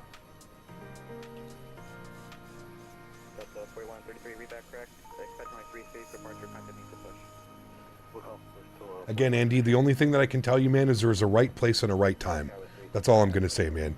Like I said, whatever you practice in your own life and in your own time, there's nothing wrong with that, dude. And trust me, nobody's going to have any complaints with that. But it's all about the right time, right place, man.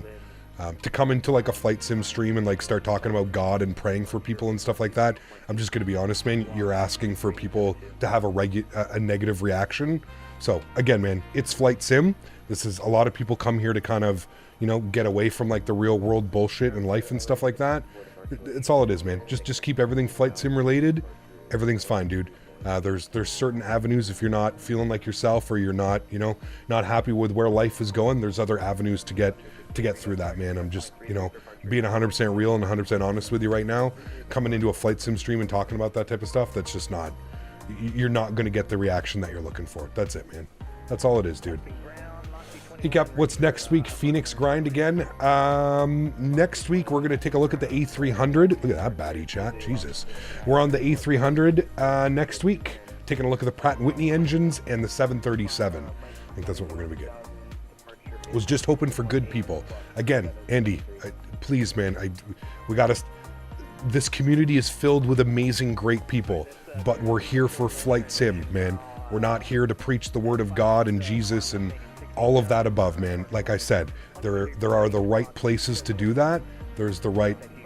There doesn't make us bad people, man, at all. We're here for flight simulation, dude. That's why we're here. That's why we watch. That's why we hang out. We're not here for anything else. So for anything else that you have, any of your other quarrels and stuff that's going on in life, there are the proper avenues for that, man. Jumping into a flight sim stream and talking about that type of stuff is usually going to end up negative. It's as easy as I can. It's as easy as I can put it to you, man. If you're not understanding what I'm saying, well, then I can't help you out any further, man. We're here for flight sim, dude. So we like to keep things flight sim, food related, airplane related. You know what I mean? So I hope that makes sense, and I hope you can understand what I'm saying. I'm not trying to be rude. Nobody is trying to be rude. We're just trying to be realistic with you. That's it, man. Find a fact, and you saw the winds 150, 32, gusting 43. Jeez, dude. There's some exceptions, but those are random people. True, yes. Is the Series X good for flight sim? I don't know, Andy. Somebody in chat may be able to answer better. I've never flown on Xbox, so I don't know. Currently doing my ATC and IVO. It's cool because you can actually transfer to a higher rating on IVO to a lower rating on VATSIM, which is quicker than waiting to get accepted on VATSIM. There you go. That is pretty cool. I think something's bugged with this scenery. It's like the baggage loaders aren't coming up to the aircraft. So I'm just going to restart the Kutal script. There's no way that the baggage loaders shouldn't have already started what they're doing. We're fully boarded. We already have all the passengers on board. So I'm not going to sit here and make us wait for that type of shit, chat. So let's go to aircraft. Let's go ahead and close up all of our doors. We're fully boarded once again. We already have our APU on. The beauty of the RJ, it loads and unloads like that. It's got our windshield heat over to low. We'll go and get all of our hydraulic pumps back to the on position. Seatbelt signs can go on as well. We'll get our red beacon light on. We'll go to GSX and we'll prepare for pushback and departure. We'll go ahead and turn this up. Is it the scenery or the profile? I think it's the profile, but it should be working. We don't need any ice treatment. That's fine. 4133. Attention all aircraft. Expect delays pushing back. We got a lot of aircraft. We're trying to push back at once. All right. I don't know who's going to try and push all at once. Ram 3 request for start. What's the difference between RNAV, SID, and RNAV? 2231 Denver ground, or sorry, 2231 Aspen ground. Good afternoon. Push and start onto Alpha's approved, face south. Push approved, face south onto Alpha and call for taxi for United 2231. Alright, give me a second, chat. I think we're going to be waiting for push for a little bit. Turkey 61 Tango, thank you for whiskey. You're cleared to the Los Angeles International Airport by the Pickett for departure. 2 Lins, then as filed. Climb maintain 16,000. Departure is 123.8. Squawk 3711.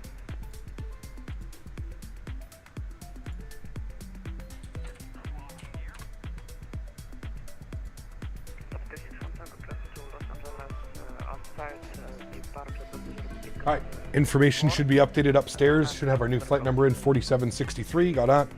Can't get another $1,000 or $2,000 PC. I have to upgrade a lot of stuff. I hear you, man. Flight sim is, it's an expensive hobby, dude.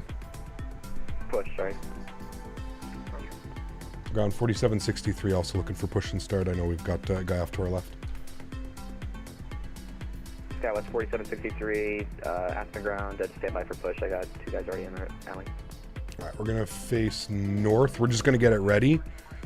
He's got 2. Hopefully he doesn't go that way. He's going to, if he's facing that way, he's going the wrong way.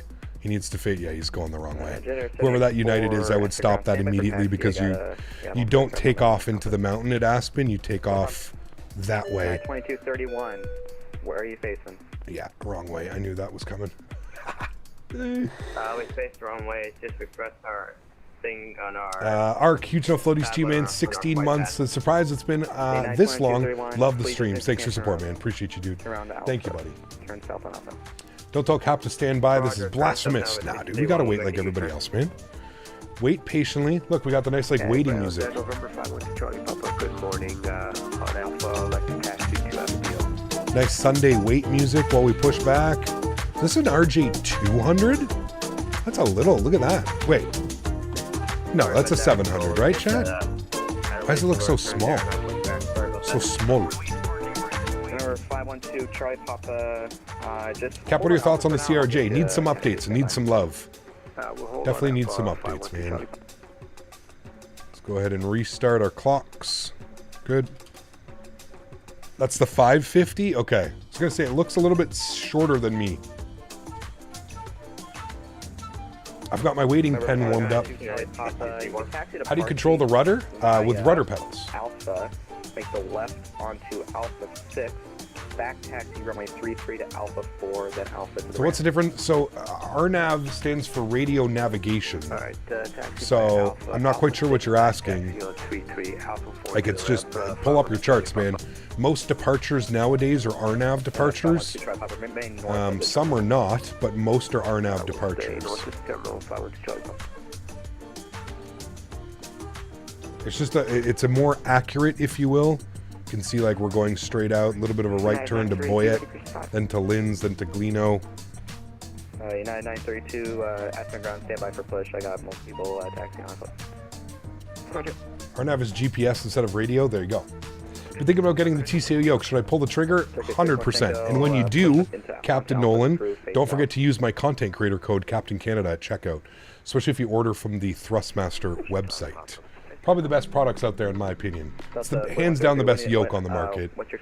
For the price, I understand there's better yokes on the market that cost thousands of dollars, but 4133, thank you. Runway 33, taxi by Alpha. Alright, taxi by Alpha 4133. Mike, my man, gifted another membership to the channel. Huge no floaties to you, Mike. Thank you, dude. Appreciate it, man. Incredibly kind. Thank you, thank you, thank you. I think there goes Mark in his 7.3. He's going to start taxiing. Then we need that United A320 to start taxiing, who's on the grass, no problem. And then we should get our pushback clearance, I think. Fingers crossed. Which means I got the tug driver Circuit yelling at 61 me Tango, actually stop your pushback. to release that. I'm going to have a guy behind you on Alpha 4 now. You can continue pushback after he passes. Are you doing cross the pond in 2 weeks? Maybe, David. We'll see, dude.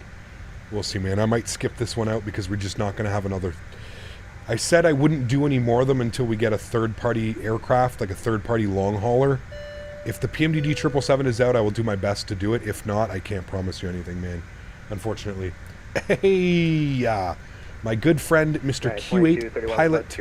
Huge no floaties to you, my friend. Says, looking forward to meeting up in Las Vegas, Captain. Have a safe flight. Same to you, my friend. Very much looking forward to it, sir. Grab some good food, some good conversation.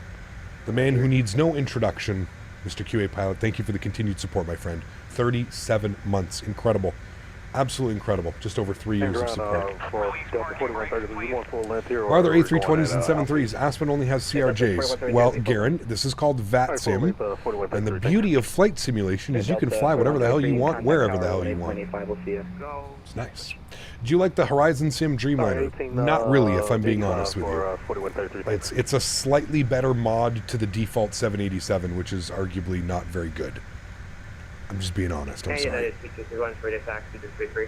What's the code? Could you type that in chat to get it, please? It's just Captain Canada, man. Like if I throw my joystick cam on, look at the top right. You'll see the top right of the screen. Available at thrustmaster.com, and then you just put in my creator code, Captain Canada, on checkout. Just Captain Canada. CPT is 4763. That was 4763. Aspen ground. Push on Alpha's approved. Face south. Approved face south or north for SkyWest 4763? SkyWest 4763 will be facing south. Okay, he's going to push us to the north. Is that doable? Negative. Alpha is too small. If you can, I mean, I know you're using a GSX, so it might be down difficult, but if you can push south, it'd be greatly appreciated. Okay, we'll see what GSX is going to do here, and we'll figure it out from there. Okay, upstairs, engine continuous on, good, all of our lights are on. Did you call for push? Let's get fuel pumps on, good, sounds are up. Let's go ahead and spool up engine number 2. I don't know where the hell we're going right now. We'll figure it out. Engine 784, sorry about the delay. I don't know where we're going, chat. We'll figure it out afterwards. Ground, Moxie 21 ready for pushback. We're looking for 22% plus on the N2 percentage. I don't know where the hell he's pushing us back, but that's fine. No problem. We'll introduce fuel.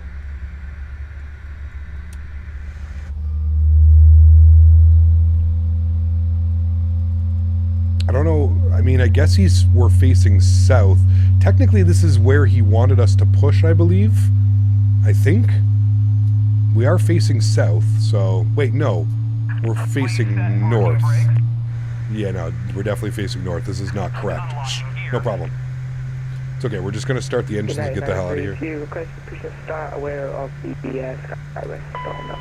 And we'll wait for a good engine start on engine number 2. Let it stabilize around 22%. Good. And then we'll introduce, start up engine number 1. N2 percentage on the rise. Good. Truck driver wheel seems messed up. I don't know what he was doing on that one. It's a very interesting pushback on that one. And we'll introduce fuel. Jesus. Engine number 1. When you start the engines, for some reason, you don't have to lift the red guards, only during shutdown. Interesting, really? I'll try that next time. Try that tomorrow, I guess, then. It was a great flight. Took me 2 tries, but a great approach second time around in the MD-80. Nice, Cam. Very cool. I know what to do here. Blame Dan. Dan is pushback operators on Sundays, chat, by the way. Sorry about that. You can contact tower to let y'all know. 119 or Roman 8.85. We'll see you. Bellman, great question. I don't know. I would like to think so, but I really don't know. I hope Asobo and Microsoft have learned from their mistakes, charging people for a extremely watered down you know, 747 and barely flyable 787?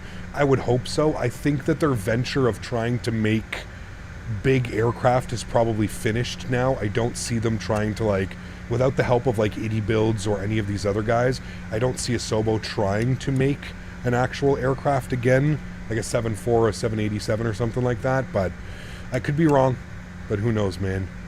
Who knows? All right, we're good to go. Ground 4763, ready to taxi 33. SkyWest 4763, runway 33, taxi by Alpha. 33 by Alpha, thanks. GSX was drunk. And circuit 61 Tango, what do you think you can start moving? Trying to figure out who that guy sounded like for the longest. Wait, who's that? I saw a message from Les. AC has reworked those contracts. Now we're changed back to the 900s. What's that? Sorry, Les. Did I miss something earlier? I think I did.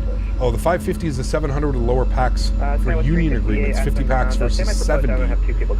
AC was actually in the 900 but equipped with 75 packs deal with AC Regional. Got you. Interesting. Huh. All right, route on Alpha. Look at us go. A lot of people in small space. Is this live ATC? It is, yes. It's VATSIM. Virtual Air Traffic Simulator. We'll set it in. Takeoff config, good. And we're on the taxi. It's got our taxi light on. Taxi by Alpha. Good. Everything should look good here. Takeoff config, okay. Reversers armed. APU is open. I'll turn that off, and seatbelt sign is on. We're looking good for departure, friends. Only other thing is our trim value definitely needs to be changed. Trim value 7.4. So we'll set 7.4 on the trim value. 7.4. Good. Cool. What do you think about Beyond ATC cap? Is it good for people who just want to relax while flying? I mean, I guess it could be. I wasn't really sold on it initially when they first were like started talking about like a $70 price tag on it and stuff like that. I thought it was just silly. At the price point that they're at now, it seems a little bit more reasonable. I think it's a half that price. I still think that you're good, even if you do buy it, you're going to get to a point where you're going to want to try VATSIM Pilot Edge IVAO at some point, and then I feel like it's just going to become obsolete. I think it's a great tool to maybe get you ready for VATSIM and Pilot Edge and those types of networks, but at the end of the day, there's just something special about being able to do like live ATC interactions with people. I still think that like 53 contact power 118.85. We'll see you. 1885. Thanks for jumping on and giving us ATC, man. Appreciate you. We'll see you soon. Good. All right, 1885 for us. Good. We've got departure online as well, man. They fully staffed up for us, Chad. This is badass. Fully staffed up. We've got 23.8 set for our departure frequency as well. Yeah, I agree. Some people are shy to do stuff like that. If that's what I mean. But I feel like it's going to get to a point. Trust me, I get it, man. I was a first-time flight simmer as well. Like, I remember how nervous I was doing my first, like, 20, 30, 40, 50 flights on VATSIM. But like I said, it's if you actually take flight simulation and flight sim and this hobby seriously, there will be a point where you're ready to go and do live ATC. So I guess my question is spending $20, $30, $40, $50 on an AI ATC program to help you get ready for doing like VATSIM stuff, is that worth it for you? If it is, sure, great. I don't see it being anything wrong with it. Hold short runway 33. Holding short 33, SkyWest 4763. But yeah, I think, like I said, man, it really comes down to what you're willing to do and how much you're willing to pay, and I don't think there's anything wrong with that. I'm doing well, Andy. Thank you. Chat, we forgot to start block time again. Fuck. I'm getting really bad with that. It's also good if you want to do a flight with no ATC online. Yeah, like that would be the only other big... I agree with you, that one is sometimes there's no coverage, right? Sometimes you really want to do a flight, you want to have ATC, but there's nobody's online. Nobody's able to give you any coverage or anything, so I totally get it. I totally get that aspect of it as well. Look at our beautiful airplane, chat. Let me back this out just a little bit, though. It's going to look like the sim's freezing for a minute. The cluster approach that caused you to log off is a perfect example of why Beyond ATC is a good thing. I mean, not really, though, Captain Howdy. I mean, like, if you were to do the entire flight without ATC, sure. But, like, that's not really going to help me in that instance. Like, I'm not going to we were on basically on final. Like, we were vectoring ourselves onto final. That whole like clusterfuck happened. Yeah, 2231 kind of departure. It's not like I'm going to have time to be able to fire up an AI ATC and go on, and do you know what I mean? Like, that doesn't really make much sense, right? So, sure, like if you're, there's no ATC online and you want to do that, yeah. But if you don't mind me asking, what percentage do you get from the creator code? I honestly have no clue, Captain Nolan. I think it's based on what products you order. So the TCA Boeing pack is more expensive than the TCA Airbus pack. So I think I get a slightly higher percentage off of you getting the TCA Boeing pack than the Airbus pack. It all comes down to price. That's really what it is.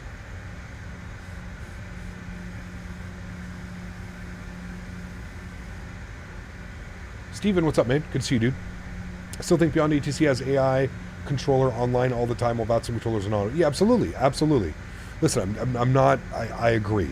It's just for somebody like myself with thousands of hours on VATSIM, like if there's no controller online, it's okay.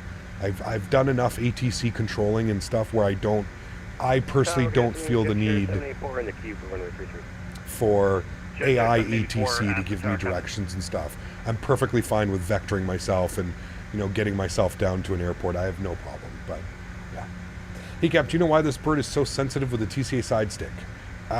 Maybe just check your sensitivities and your settings. That would be my number one. I run almost different settings for a lot of the airplanes that I fly. Tower, Air Force A, requesting a VFR departure to the east with flight following. VFR departure. Air Force is that the citation? Aspen Tower, good afternoon. Altimeter 30. Gonna fire up the Learjet and go somewhere, but in typical fashion, I don't know where. 60 Blackhawk. Why don't you join us in Aspen?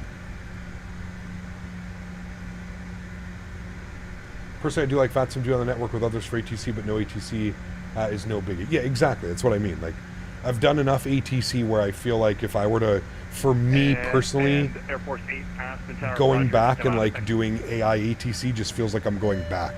SkyWest 4763, Aspen Tower, wind 010 at 8, gust 20, runway 33, quick takeoff. 33 cleared for takeoff, SkyWest 4763. All right, all of our lights are on, strobe lights are on. Let's go flying, chat, shall we?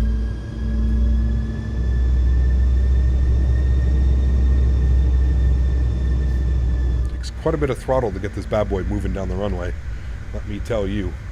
All right, joystick cam's coming on, friends. Wind 010 at 8. Enjoy the departure. From the ramp will be at your own Sounds are up. 33, extended. This guy's in a helicopter. He's getting a departure from the ramp. Smart. Very smart. Chrono. On. Throttles. 40. Good. Down. There's the click. Nose down pressure. Takeoff power set. Let's go flying, friends. Airspeed is live.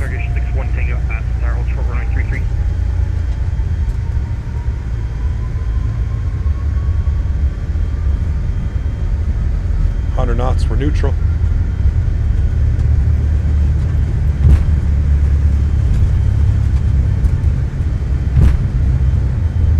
V1, we're going flying.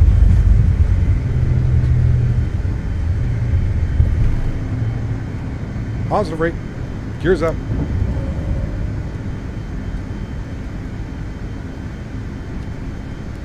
Look at the views out of here, dude. I would absolutely love to fly in and out of this airport at some point in my life.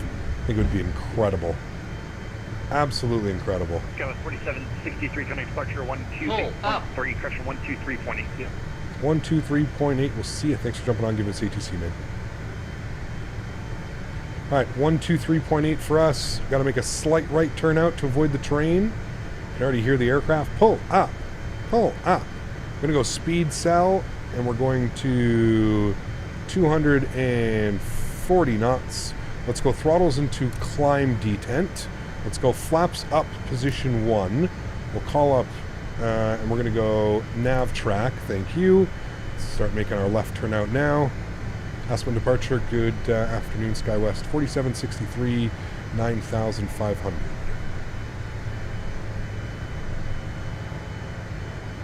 Please tell me that's the right frequency. Nope, it's not. It's the stupid thing. 1238, good. Oh my god. Aspen departure, hello, SkyWest 4763, climbing 10,700. SkyWest 4763. Flaps clean. Aspen departure. Radar contact. Climb and maintain flight level 210. I maintain flight level 210, SkyWest 4763, thanks. Alright, 210 for us, chat. Trying to follow the flight directives here. Thanks for making that turn. You're the first one to do it. Hey, my pilot edge training is coming in.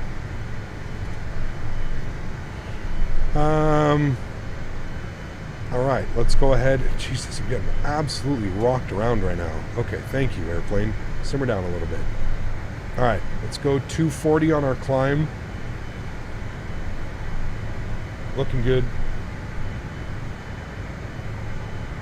Flying in and out of Aspen IRL is awesome, dude. I'd love to do it. Like, especially in a little jet like this, like in an RJ700, I think it would just be absolutely insane, dude. Autopilot's on. Bring you guys back up into the flight deck. Not bad. Kind of all over the place with that one, but not bad. Everything's good there. Flaps are up. Flaps are clean. These can come off. Good. We're in climb detent. We're through 10,000, so all of our lights can come off. I'm leaving seatbelt sign on for now until we get up and above these clouds. We can increase our speed. 290 knots on the climb is what we're looking for now. So 290 on the climb. Good. We are direct lins. Everything's looking good, friends.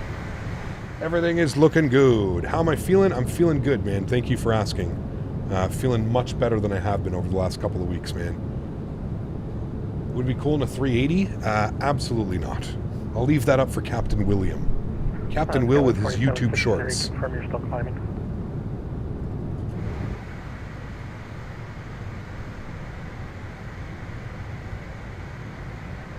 How are you able to calibrate the throttles in the CRJ? Pretty easily, man. You just do it down here. Go to the options.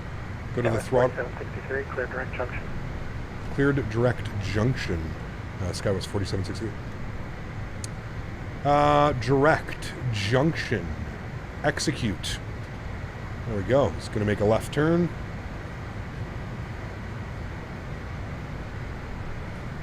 Be cool for VATSIM to implement AI ATC in the airspace where it's just not online, although I don't think that would be very sustainable for a free program. Definitely wouldn't be. Yeah, I would agree with you.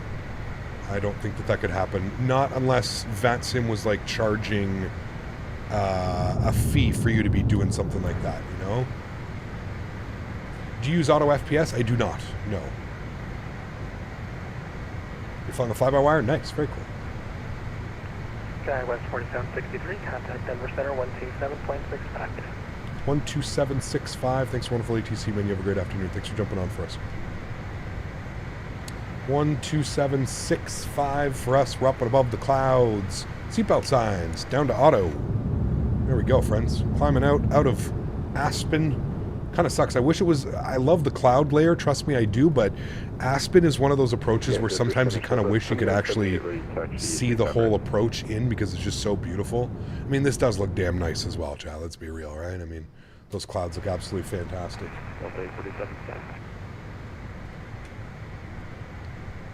Gonna sync up our heading. Oops. Southwest 2178, runway 35, right, taxi by Hotel Echo. 290. We're going standard Barrow. 2992. And I want to sync up my heading. Good. Denver Center, good afternoon. SkyWest 4763, 18,500, climbing flight level 210, direct junction. Yeah, it's 4763, Denver Center, climb, maintain flight level 380, welcome aboard.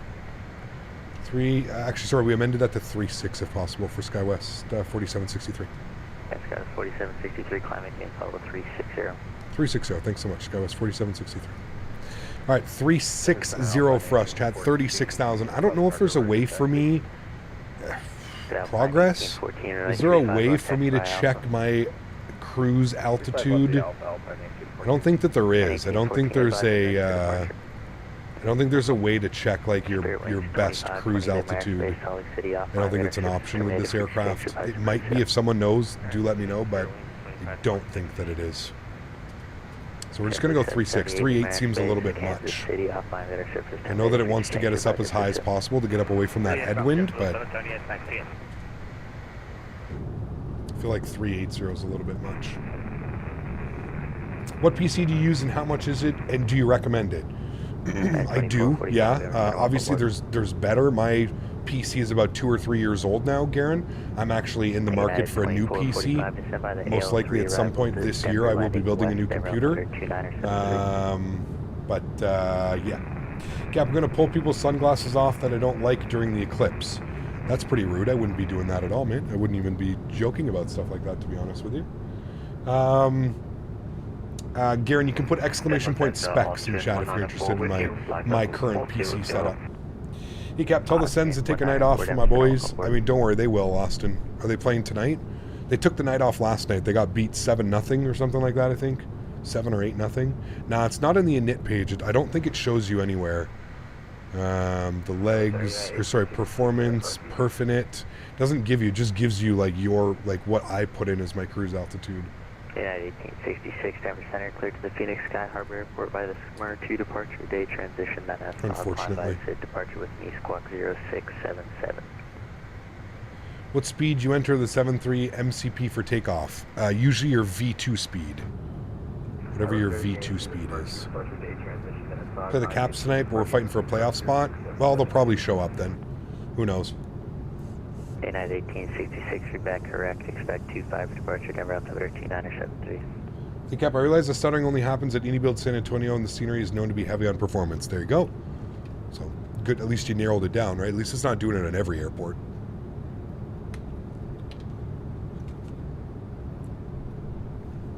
Did you see the new KLAX scenery? I did. It's okay, man. It's by Axonos. They're not my favorite developer. I don't know. They haven't really ever reached out and asked if I wanted to do any like promotional stuff. It's not a scenery that I would go and pay and pick up to buy, Bennett, if that's what you're asking. I would maybe fly in to do a showcase, but that's about it. It's not an airport that I would frequent, to be honest with you. Okay, remember at Mach 0.74 we want to switch it over to Mach hold, and then we're going to climb at 7.4. So that's usually happens around 28,000 feet. So we're now approaching 26,000 feet, so about 2,000 more feet to go, and then we'll flip it over to Mach hold at Mach 0.74 for the climb. Hey Cap, do you have your TCA Boeing yoke sensitivity values posted somewhere for the PMDG 737 or the AnyBuilds A300? Thanks. I don't, Joe, but I can take a picture if you're around after stream. I can show you what I have it set to. I believe I have it set to minus 30 with 10% reactivity, I believe is what it's set to. Left 30 degrees, descend maintain 110. Just bought Palm Springs and I'm loving it. A beautiful airport, man. Beautiful scenery done by AnyBuilds. 27,000 feet, another 1,000 feet to go, chat. And we should be at our Mach hold of 7.4. And we're direct junction VOR. Hopefully we'll get a top of descent this time around. We should. Going into LA. You can see it almost happens like you'll see. We'll just pass through 28,000 feet and you'll see the Mach hold. Again, you want to hold it at about Mach 0.74 on the climb. So there's 28,000 feet and we're in Mach 0.739. So I'm going to flip that over now. It's going to immediately go to Mach 0.74 and you'll see it actually change. Right here on your PFD, you'll say climb 0.74, and you'll get slightly better climb performance now that you're in a Mach hold. So that's why I believe that they do that. Just gives slightly better climb performance on your on those higher upper altitudes. Order picked up. Gary was on sale. Hey, so that means you got more than you needed. Man. 340. I would also need those sensitivities. The PMDG handle's kind of weird, but on default sensitivities, yes, I would agree. Like I said, if you guys are around, just remind me before we do our replay, just remind me to open up the settings and show you. Where do you learn to fly these planes? Practice, man. Practice, practice, practice. That's usually where. That is usually where, that is usually how. And the aircraft can't repeat the call sign? So I believe we're in Colorado airspace until we reach Junction. And then we actually go down into Utah for a little bit. And then it's going to take us right down to the south of Vegas. We actually, chat, may get a nice view of the Grand Canyon through here as well. You can see it takes us all the way down, and then of course right past through San Bernardino. We should fly right over top of Ontario, so we should get some beautiful views of our descent in. I'm not quite sure what the weather's doing in LA. I'm sure it's probably nice. Winds are calm. Pff, come on. Few at 1,300, few at 19,000, scattered at 22,000, broken at 27,000. Actually pretty cloudy today in LA. Go ahead for 4763. SkyWest 4763, climate change level 340 for now. 340 for now, SkyWest 4763. Alright, he wants us to 34, chat, so we'll amend that. 340. Good, 340 is in. That's approved. Farm back. I will report back. How are we looking on likes? We're good, 250. 250 likes, which leads me to believe we should be able to hit 300 likes before the end of the stream. I haven't fully decided on where I want to fly tomorrow, chat, but we're obviously going to depart out of LAX. I really, really wanted to go to Santa Barbara tomorrow. I don't know, I think United or one of them flying to Santa Barbara, but I haven't been to Santa Barbara in forever, and I absolutely love that approach. So I'm not quite sure what we're doing tomorrow. Again, I want to depart LA. I was maybe thinking LA up to LA up to, I don't even know. I'll figure it out. I'll figure it out for tomorrow. 1737. LAX to Santa Barbara. Yeah, I don't want to do that flight. That's way too short, Will. I want to go like LA. I was thinking maybe LA to Sacramento. Sacramento down to then Sacramento back down to there. LA to PDX. That's too long. That's like almost 2 hours. Cap, do you run Microsoft as administrator? I run Steam as administrator, and then I launch it through Steam. In your opinion, does bigger monitor enhance the sim experience and all the flat screens and curved? I guess it depends. I'm used to gaming on a curved monitor, so I bought a laptop about a couple weeks ago, and it feels really weird looking at a non-curved laptop monitor. But yeah, I don't know. Southwest 2178, Denver Center radar contact, climb maintain level 340, I'll have on course for you shortly. What is the best long-haul plane right now? Probably the AnyBuild's A300, if I'm being honest. It's retired. There aren't very many airlines flying it anymore, but I would say it's probably the best one. Cap, why launch Steam as admin? That seems unnecessary. I don't know, man. Sometimes there's... It probably is, but I think it's just my brain. I used to deal with a lot of like issues with conflicting add-ons and stuff back in the day of like X-Plane and Steam. And a lot of them just would say like, oh, you have to run Steam and X-Plane as administrator. So it's just kind of like burned into my brain to right-click. Dan also tells me all the time that it's unnecessary. I don't need to run it as administrator. Don't worry, he does tell me all the time. But again, it's just something that's like burned into my brain. You're probably right. Probably don't need to do it. But, yeah. We are coming to 360 now. LAX, San Diego, Santa Barbara. Could be there. Yeah. LAX to Phoenix to Santa Barbara. Maybe if those flights exist. Yeah. That could be some good ones. PMDG seems to have trouble following restrictions on VNAV. Is that normal? Shouldn't. I haven't really run into any of those issues with the PMDG. Seems to fly VNAV and LNAVs perfectly fine. Is it with your speed sometimes? But you do have to, add some speed brake and stuff sometimes as well, right? So. And Turkish 61 Tango approved. Reporting back. Great approach to landing into BDL, parked at the UPS ramp, 87 on the landing. Nice. Very nice, man. My PMDG seems to have, sorry, I read that one. LAX to Phoenix to Santa Barbara is real world American ops. Okay. They operated in the CRJ700. Thinking about trying some local regional ops in the Citation. KSLK, Saranic Lake. Looks like it could be fun. Interesting. Never heard of it, but I'm sure it could be as well. Yeah, last aircraft was unreadable. All right, here we are, Chad, up at cruise. Only has us at 34,000. Not quite sure why he's only given us 34. Might be an aircraft in front of us that we're faster than, or I don't know. 255 Golf, 126, thank you, brother. Southwest 2178, leaving 12000, clear direct Pee-wee. It's phone on a 320 and a 319. Okay. Southwest 2178. United 2014, descend by the T-bar. All right, we're looking for Mach 7.9 on our cruise chat. We don't want to go much faster than that. Mach 7.9 is probably where we would want to max this out. So I'm going to try and keep 83.5. Seems to do a really good job, 83.5 N1. At United 1737, I didn't observe the ident. Try again, get an ident one more time. Which is the best private jet in Microsoft? I would not be the best person to ask about that, sorry. There's probably people in chat that are far better, can answer that than I can. Chat, what is the best private jet? Probably the Honda jet, maybe, I would think. I know that one's really good. The Marwan Honda jet, the Learjet. I've seen V1 fly the Learjet. That one's pretty good as well. Not really my style, but yeah, as I mentioned, not really the...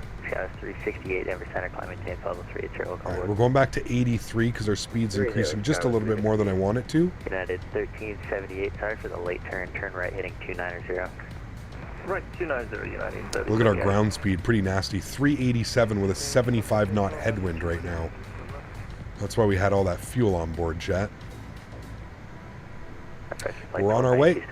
Looking good. If we can keep our Mach around Mach 7.9, we should make good timing. But it's cool to do like these longer flights in the RJ, in my opinion. You don't really see, you know, flights in the RJ700 of this length all that much. They're usually about an hour or less. The Dash 7 in the sim would go hard. There is a Dash 7, isn't there? Yeah, I think they can get. It's just not very good in my opinion. We need that Dash 8 so bad, dude. Microsoft's never going to fix the bug where the contrails freeze moving and the camera will right click. 1292 I don't know if I've had that problem. Really enjoy the CJ7 working title modifications. Yeah, it's a good one too. Is there any Doha scenery? There is, yes. Any builds Doha. Can you confirm that first waypoint from Frontier 1292? Frontier Flight 1292 should be Encada. They do Aspen to Atlanta in a 700. Ew. Okay, yeah, we got Delta connection? Ooh. Hi, the Rocky. What's up, man? Good to see you, dude. Air Tindy flew one of their Dash 7s into YMN this weekend. 10 miles from Definitely up there with the most unusual airplanes of YMM, right behind the Greenland A330. Interesting. I have the Dash 7 looking like a Shorts 360. Yeah. Flew in and out of Aspen on United and one of the very cool after flying the sim so many times. Very cool, Brian. Nice, dude. Oh, wait, you're right. Any builds Doha. There is no Doha yet. There's a freeware Doha? What do I have for Doha? Hold on. There is something available for Doha. I know that, I believe. Doha. Yeah, there's a freeware, Doha 2.0. Freeware on flightsim.to for Doha. You're right, I'm thinking of Abu Dhabi. The only RJ flights out of LAX I'm seeing are to Aspen. Really? Damn, interesting. We see RJs. I watch LA Plane Spotter. There's RJs all the time in and out of there. Interesting. Enabled store is a payware Doha. Is there? Oh, okay. Well, the freeware Doha is payware quality. Correct. I know that it's really well done.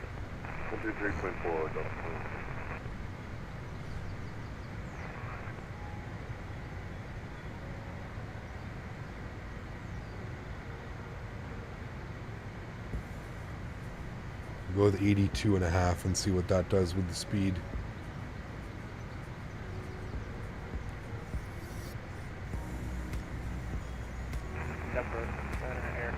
Are we booked for Cross the Pond? No. I'm not doing it if we don't have a third-party long hauler, dude. I think that's my stance this year. We've done the last 4 Cross the Ponds, 2 years we've done it. We've done it in freeware, just mediocre planes. I'm kind of done. If I'm going to be doing Cross the Pond, I want to start doing them properly. I'm kind of done flying the modded airplanes and stuff, dude. If I'm 100% honest with you. Top of descent is showing 1 hour and 7 minutes, chat. 430 miles. CJ4 and longitude are actually really good as well. There you go. Okay. Different options. We should be out of Denver Center here momentarily. We just turned from the Junction VOR. We are over Utah now, so they'll probably hand us over to Unicom. 1737, just got your radar contact 10 miles. Not even the Horizon Sim? Again, man, it's okay. It leaves so much to be desired, man. It flies like shit, dude. It flies like the default 787, which just feels like an elongated Cessna 172. I don't know, man. I'm just not a fan. I'm just not a fan, Chad. I apologize. I'm sorry, but it's not the end of the world. You know, all the other content creators are going to be doing it, so if I skip it this time around, it's not the end of the world. There's still going to be tons of people doing Cross the Pond. Like I said, it's been 2 years of flying default modded airplanes. I'm over it. I want my proper third-party long hauler. So unless we get the 777 from PMDG within the next 2 weeks, which is, I don't know. We'll see, man. We'll see. What is the 20th a Saturday, or is it a Sunday? The 20th is a Saturday, so it's next Saturday. Not next Saturday, the Saturday after. I don't know if we'll get it, but you would know. How do I file for Cross the Pond event when it happens? The day of. You just go to Cross the Pond website, and you kind of like, it works as like a dashboard, and all of your information is on there. PBD 777 in 2 weeks. I thought it was months off. Never mind that. I don't think it's months off, but would you consider doing it in an X-Plane 12? Absolutely not, Harry. No. I trust X-Plane 12 about as far as I can throw my computer, which isn't very far. I do not trust the X-Plane with its too many crashes, too many weird shit that can happen. Way too much weird stuff. 777 will be early May, I'm thinking. Maybe. I don't know if it takes that long. Maybe. I don't know, man. At this point, like I said, I don't know, dude. Cap, to use the cloud presets from Rex AccuSeasons? No, I do not. Those aren't cloud presets, Arc. You have to be careful. Those are actual, like, weather presets. So it changes the weather in the simulator. I always run live weather. 300 at 8, gust 18. I thought about maybe doing Cross the Pond in, like, the BBJ, the Boeing business jet, just taking us all on an adventure. All of chat and the BBJ across the Atlantic, but we'll see. We'll see. What do you think the best scenery ever made for Microsoft? I don't know if I could give you an answer, man. There's too many. United 1378. There's too many. Wind 30. Remember Cap taking a nap during Cross the Pond? Absolutely. Stretch myself into a nap. The only thing I don't really like about Cross the Pond is they choose the same airports every year. Agreed. I mean, they have to, though, right? You have to remember, contact is, with that much traffic, man, they have to take it to the biggest airports, and it's usually the coastal airports. So you're going to get Toronto, Boston, New York, Washington. You're going to kind of always get those. They do switch it up every now and then. They have started adding more South American to European routes and stuff, but do you know when booking will be open for it? It already has been open. Unrealistically stupid. Like I said, go over to the just put into Google Cross the Pond 2024 and it'll pop for you there, man. 1256, you're back correct. Expect 34 left for departure, Denver altimeter 2974.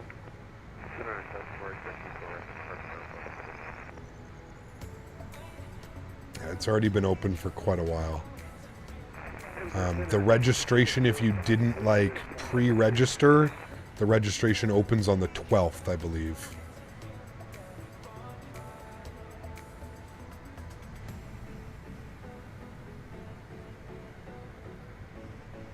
Trying to get the throttles in the perfect spot.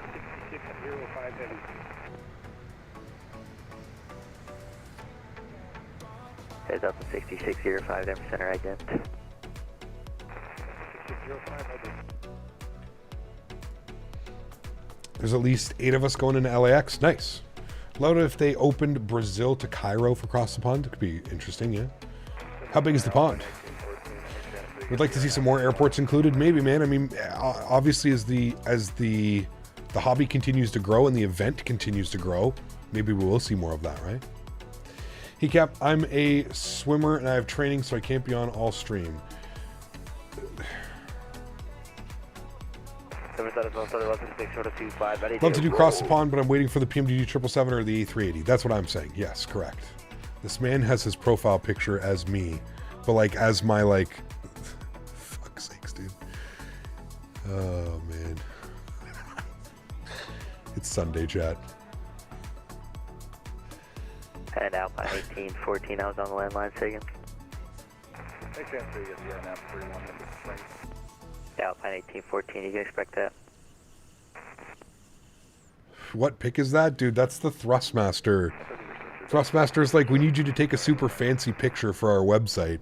I was like, fuck, dude, do you know who you're talking to? Tower 124.3. Fancy pictures. I don't take fancy Denver, pictures. contact number tower 124.3. Sunday fun day. United 1737, contact number. Yesterday was pretty special too. I'm kind of surprised he hasn't handed us over yet. Approach United 1737. Yeah, 1866. Why we're still with Denver Center. 120.35. Maybe we're, I thought for sure we would have been with Salt Lake Center by now. Maybe not. Maybe we haven't left his airspace. I still hear him fine. Not getting any, no static from him yet, but had to put on the tuxedo shirt. LAX is the hotspot right now for Cross the Pond. For Cross the Pond, LAX?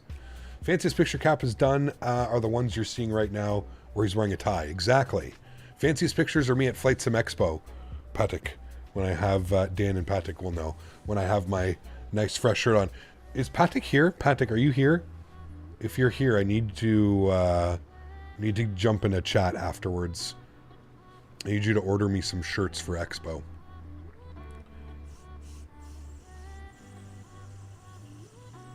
If you switch to the IFR high maps, oh, will it show me? Maps, IFR high. You're correct. So, okay, so I guess this is, wow, Denver covers all the way down to about Pee-wee. Okay, cool, thank you. So we kind of cross into sectors here, but it's pretty much stays Denver. So with Denver Center, and then it would go from Denver Center to LA Center. Xener at or above 8,000, clear to Arnav, runway 31 approach. Your diet is Factor? Yes, Factor meals. Twos. Direct Xener, cross Xener at or above 8,000, clear to Arnav 31, Springs, Alpine 1914.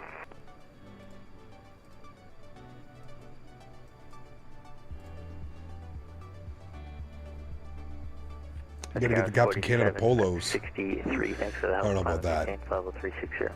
We just sorted all the gift expo shirts we're gonna bring. Not just the fancy shirts. Again, Dan, I don't know how the hell that's gonna work, man. Unless you want to be responsible for that, I don't know how that's gonna work, dude. 4763, Denver Center. Go ahead for 4763. Yeah, 4763. Thanks for the help. Climbing maintains level 360. No worries. We'll climb 360 now. SkyWest 4763. Okay. Back up to 360. There we go. Probably for passing traffic or something like that. We're going to go into speed hold, and we're going to bring our Mach back to 7.6. And we're going to climb. We're going to put the aircraft back into the climb detent. There it is. Good. Yeah, Dan, just thinking off the top of my head, man, I mean, I don't know how we're going to keep track of that. Two, how do you even know if people are actually going to be going or not, right? Like, there's so many circumstances. I don't really want to spend hundreds of dollars making a bunch of merch that is just going to kind of, right, for like, we don't know how many people are showing up. We have no clue. I don't really think there's a proper way of us to track that. Then let alone trying to figure out all the people who have been 3-year plus members and stuff like that. Holy fuck, dude. That just seems like a headache waiting to happen. If you dare to take on this role and that's something that you want to do, sure. But I'm just going to do what I normally do, and that's we're going to do like 10 big prizes, 10 t-shirts, 10 hats, something like that for the top 10 people that win the landing rate challenge. And then, of course, I'll get a bunch of stickers and stuff made for just anybody that wants random stickers and stuff like that. I'm not showing up empty-handed. It's not what I'm saying, but I think it's just too difficult to go over and keep track of everybody that, one, like you said, has been a member over 3 years, and then let alone who's actually going to be there. And then at that, do you go and get a bunch of stuff made, and then what if people don't show up? Then you just have all this expensive, hundreds of dollars worth of merch that you now either, are giving away to people that you know, I guess you could still give it away, but it kind of defeats the purpose of going out of the way and doing something special. Cap, can you give away your old glasses? Give away old glasses, like my old Ray-Bans? I mean, maybe. I don't know too many people that would want a pair of old Ray-Bans, but maybe? I don't know. Game your thing. What's up, mate? Good to see you, dude. Welcome back. Who's making a Payware A380? I mean, Payware A380? The only one that I know of is the freeware fly-by-wire. There's a Payware 380 that just came out on the marketplace, but it's terrible. Got to be a cap sticker? Yes, we're going to do... We've got Captain Canada, we've got the logo, we've got Blame Dan, and we're going to do the With You. So we'll have these stickers, those ones, these ones, these ones, and then of course my actual like logo. We'll have those as stickers this year. Yeah, 1866 Denver Center, climb maintain total 380. Graza, I do not need to buy the Breedock 380 to know that it is terrible. I can already tell you without buying the airplane that it is not good.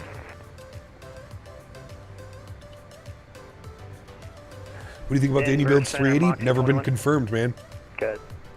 Never been confirmed. I don't really know much about it. Just level off here at 380 anyway. Yeah, I still don't understand why a lot of people have bought the 380 exterior model. We know that it's a default A320neo. It's the Xbox crew is starved, Diego, and when you're starved for airplane, you'll be willing to spend a little bit more money on things that maybe you shouldn't. You know, a lot of us on PC, of course, because we have access to fly-by-wire, Any Builds, PMDG. Right, we have access to those aircraft that for us, I don't see too many people that own a PC or buying the Breedock stuff, you know, so. I heard the Breedock had V-speeds of 400 knots because it used A320 times 4 engines. That wouldn't surprise me at all either. Again, there's no effort that goes into making these airplanes, and I truly mean that. External modeling for these people and like, this is nothing to them, right? Like, how do you think Latin VFR has been able to put out how many airplanes now in the course of 6 months? They're about to release another one as well. They're doing a 340. Like, come on, guys. How do you think they're doing this? Is because it's not difficult. It's very easy to make a 3D model. Anybody can do it. And then you just copy paste the systems, the default systems, and you're done. Throw it up on the marketplace, $40 price tag, watch your bank account, man. That's the problem. It's too easy. There's no, there's nothing. And it's brutal that it's got this bad on the marketplace that this is what's available right now. Ever see Breedock Salt Lake City? It's not even an attempt at recreating a real airport. Nothing is, dude. Nothing is. That's what I'm saying. It blows my mind that people actually support this. All you have to do is go and look at like one review online of like Breedock and stuff. It's fucking hilarious. Are the Latin VFR planes bad? It has the Horizon mod. Again, it's approved for back. Okay. A Payware airplane, just think about this for 2 seconds. A Payware airplane that requires free mods to make it good. What does that explain to you? That explains that Payware airplane should be free, just like the freeware mods that are making it actually flyable. There is no way that you should have to purchase an airplane and then mod it with free tools that people have made for the community to make it flyable. That's completely backwards. That does not make any sense. It's like we live in bizarro world. People think that that's okay. That's like normal precedence. Why? Why would you support a developer that can't even implement free tools into their product to make it better for you? You have to go and put free stuff into the airplane to make it flyable, and what are you paying for? If all of the systems are being taken out and you're using,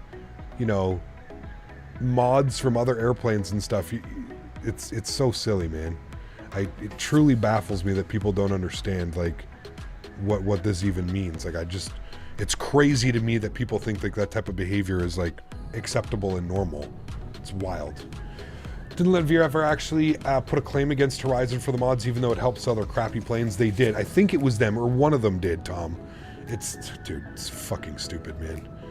This is the problem. It's just one big jerk fest right now because all these idiots are trying to get as much money as they can because they know once all the third-party airplanes that are coming out, it's game over, right? So that's all it is. It's just like it's all them trying to beat everybody to the punch, try and get as much money, donations as they can, and then just like because they know it's just going to be quiet afterwards, right? They're going to have to go back to making mediocre scenery or whatever it is, right? That's all it is, man. That's all it is. It's sad. It really is. And like I said, as much as like I want to like call people out and be like, stop buying this fucking junk, it's also it's kind of what's happening with the marketplace because there is nothing else available. You can't blame these people who just want to fly something different, right? Like I get it. So it puts you in a really weird spot. Captain Scam is the worst. They want you to pay for liveries. Dude, again, I'm telling you, the only reason they all have this like pay model and structure is because they know that this is not going to last long. This is only here until the actual third-party developers push out their airplanes. Once you have the choice between like a PMDG or a Captain Sim, what are you choosing? Come on, you know? Like anybody that takes this hobby seriously, you know what it is. Now, agreed, granted, there are some people that don't take this as seriously as we do. So, hey, you know, like that's what that is. So maybe a Latin VFR or a Captain Sim airplane is all they need. Sure, that's fine. But for a majority of the Xbox market to have to, the only planes they can buy are BREDOC and Latin VFR and that type of junk, I mean, can't really blame the end user at that point. We'll expect 25 left, United 1021. 35 left. 35 left, sorry. Paying for liveries is crazy. It's wild. Absolutely wild.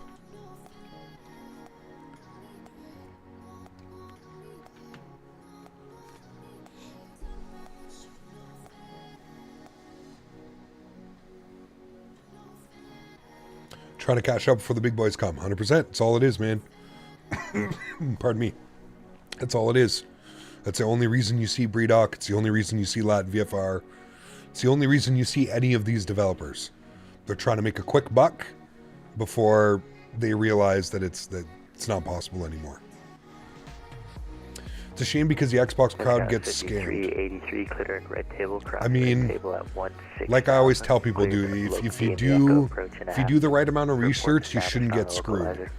I get that people they want to fly different planes, and I understand that, and I get that there's, the market has been so scarce. I mean, we're approaching 4 years of this simulator coming out, and we have a handful of decent, like, commercial payware airplanes.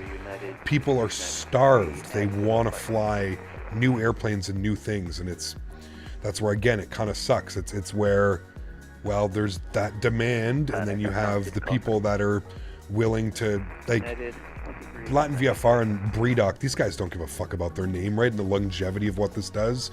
They don't care, man. They're here for one reason. They're here to collect as much money from you as possible. That's it. So at the end of the day, Latin VFR, like I said, once all these other airplanes are out, I guarantee you they just go back to making scenery, and that's it. That's all, man. Same as BREDOC, right? Once we have a 737 and an iFly Max and all these other things, he's not going to keep making airplanes. He'll go back to making mediocre scenery and hope that people don't know any better. That's it. Problem with Microsoft is the master company wants to make a ton of money, so allows anything on the marketplace. Other websites wouldn't advertise junk. Yes and no. ARC, you have to be careful. I mean, it's... Appreciate it. Southwest 3176. Again, I don't know if we can, like, blame Microsoft. Do I think that there should be more of a... Should there be more, maybe... what's the word I'm looking for?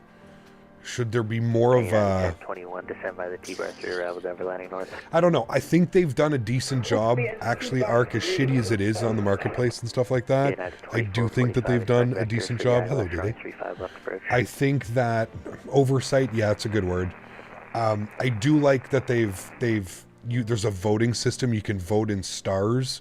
And, you know, if you go to the marketplace right now, like Microsoft Marketplace, and you look at like a Breedoc plane, I think it has like 2 stars or 1.5 stars or something. So you have to be able to make a decision by looking at that. But again, I just think it's to the point where people are so like starved and bored of flying the same default airplanes that they're willing to spend $20, $30, even if the airplane is the furthest thing from... 4763, contact LA Center 135.55. 13555. Thanks for your TC SkyWest. 4763. Have a great afternoon. Thanks. 13555 for us for LA Center chat now. Oh baby, we get LA Center into LA today as well. Man, we're blessed. 348, contact blessed. But yeah, they don't. It's all about.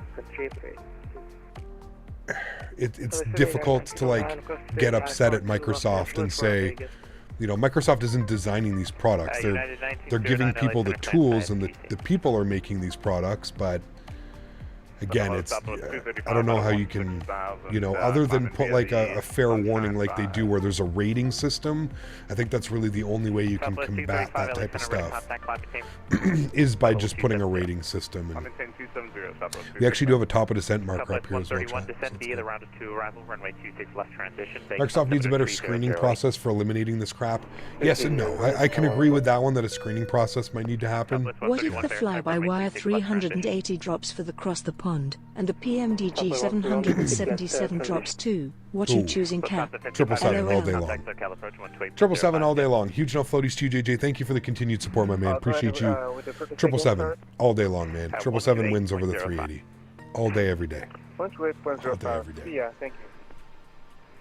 United 1128, Oakland's offline, rate of service terminated, frequency change approved. Never feel like bad products are all over the place, but you just have to own your own research and decide where to spend your money. Yeah, for sure. Hey, Capital 8, how's it going? Good, Spam. How are you, man? Good to see you, dude.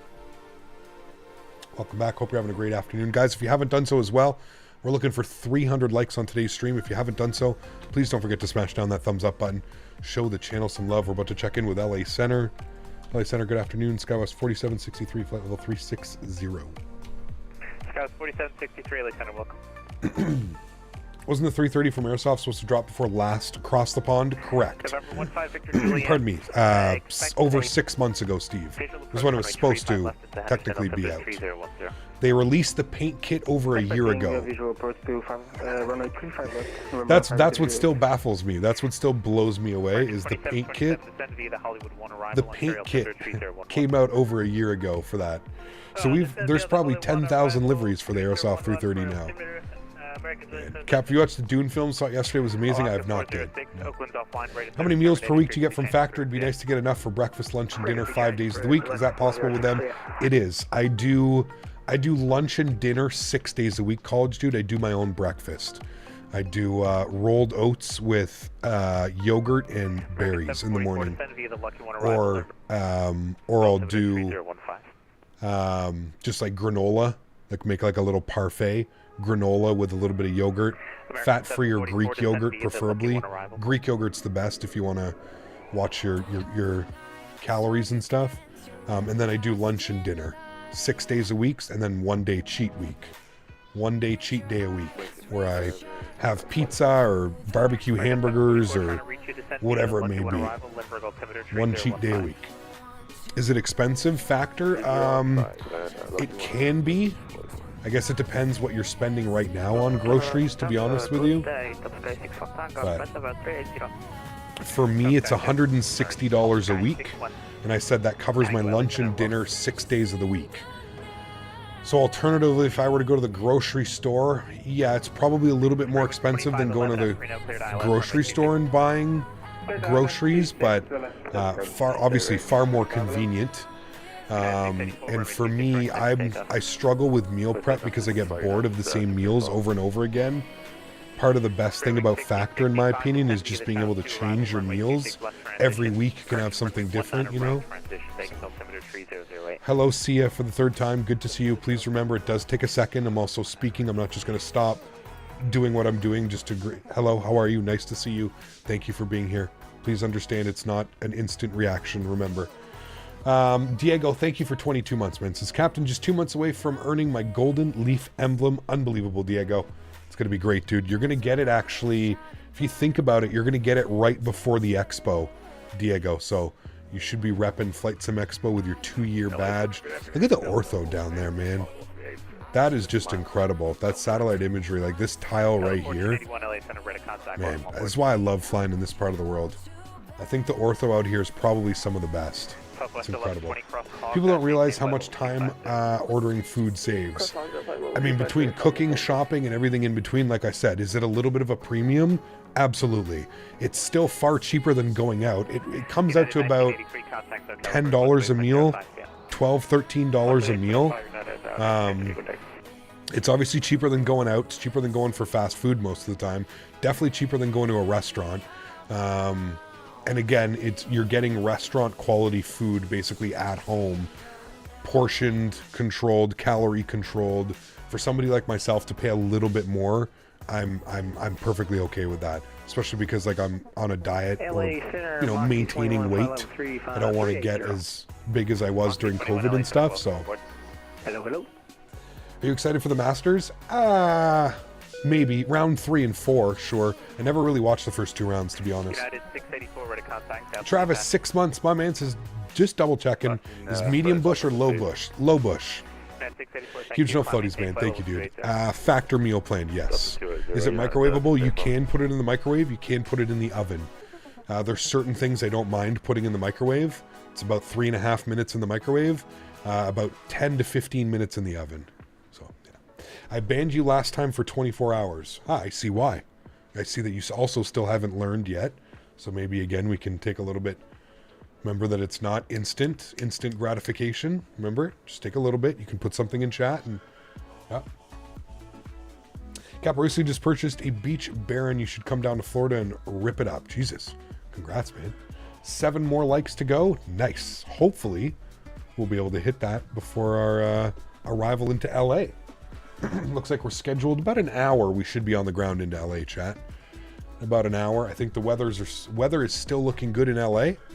Let's see what the ATIS is here on VATSIM. Winds are calm, chat. I mean, there's no excuses, chat, when winds are calm. Winds calm, 10-mile visibility, few at 1800, few at 3900, scattered at 21, broken at 27, 16 degrees, altimeter 3013. Simultaneous approach, 25 left, 24 right. In use, we're going to plan 25 left. We are parking up here is our gates. Up here, Terminal 8 is where actually... Was it Terminal 8? Where did they park?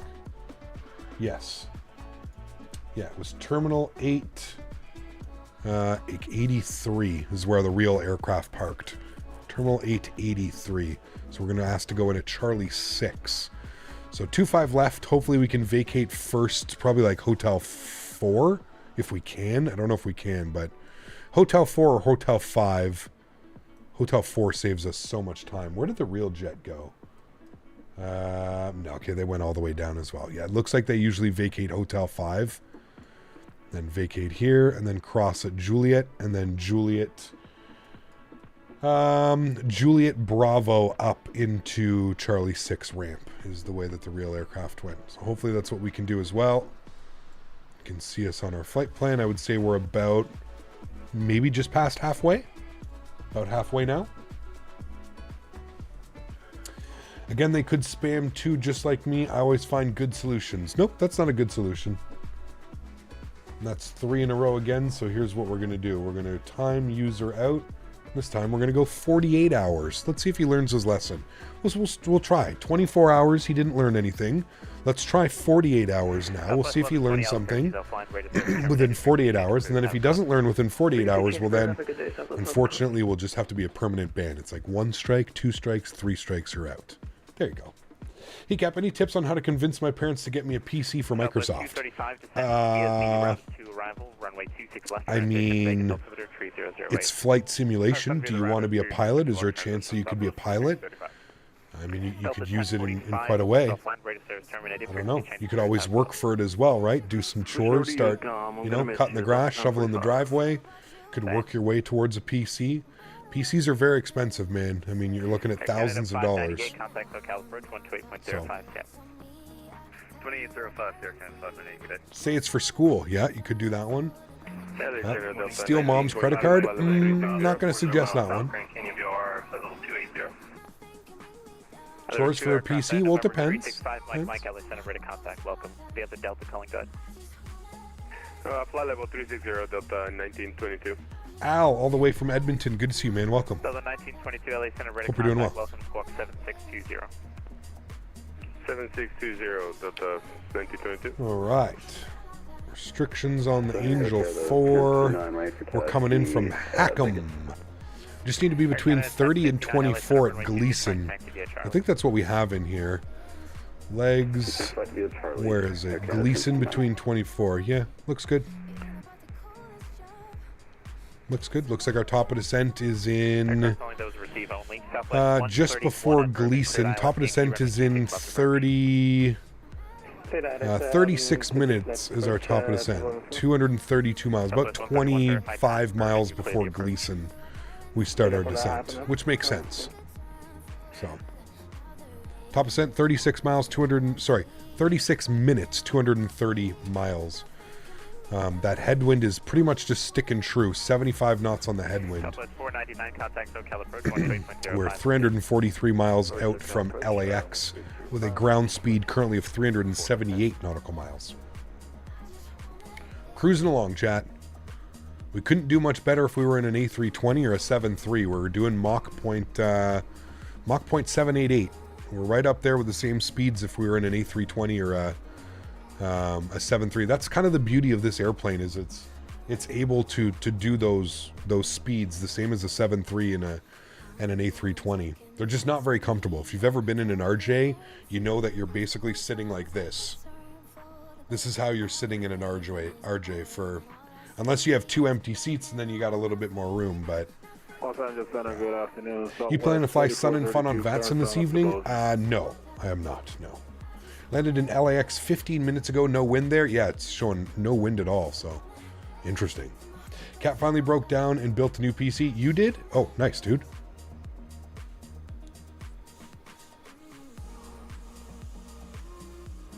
Cap, do you still have your Logitech Sci-Tech yoke? I do, yes. Collecting dust. I do. It's not over there. It's in my back storage. Yeah, collecting dust. I have that. I still have my honeycomb yoke as well. I have all my products, man, really. Aviation Mike, Huge No Floaties to you, dude, 11 months. Good afternoon, Cap. How are you? Thanks for the amazing months of streams. Huge No Floaties to you, Mike.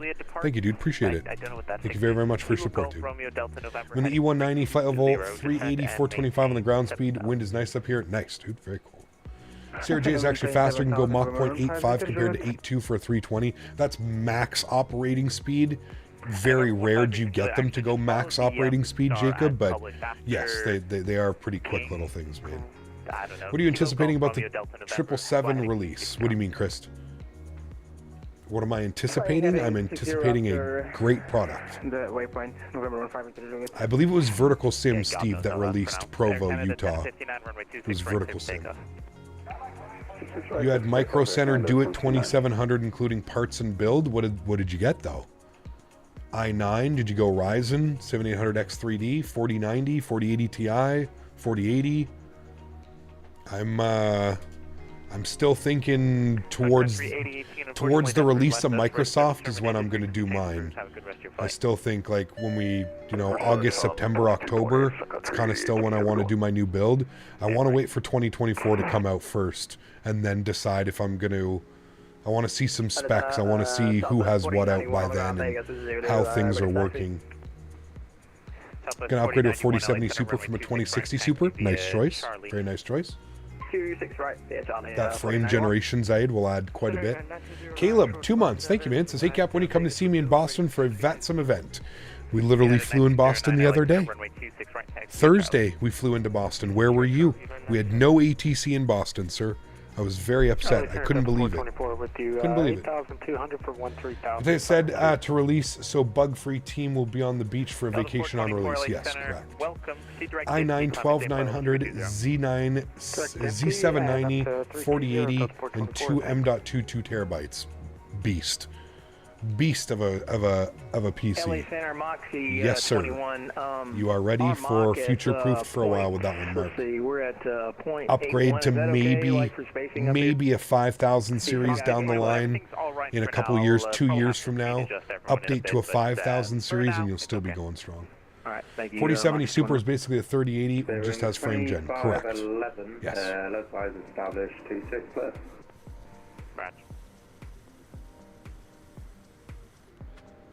49ers are just selling for nearly 2K. Yeah, it's wild, dude. I think it's just because people are chasing down that 144p 4K, right?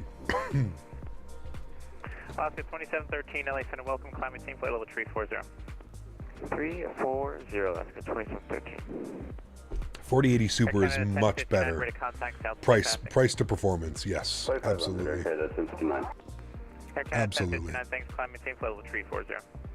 Climbing team 340, Canada 1059.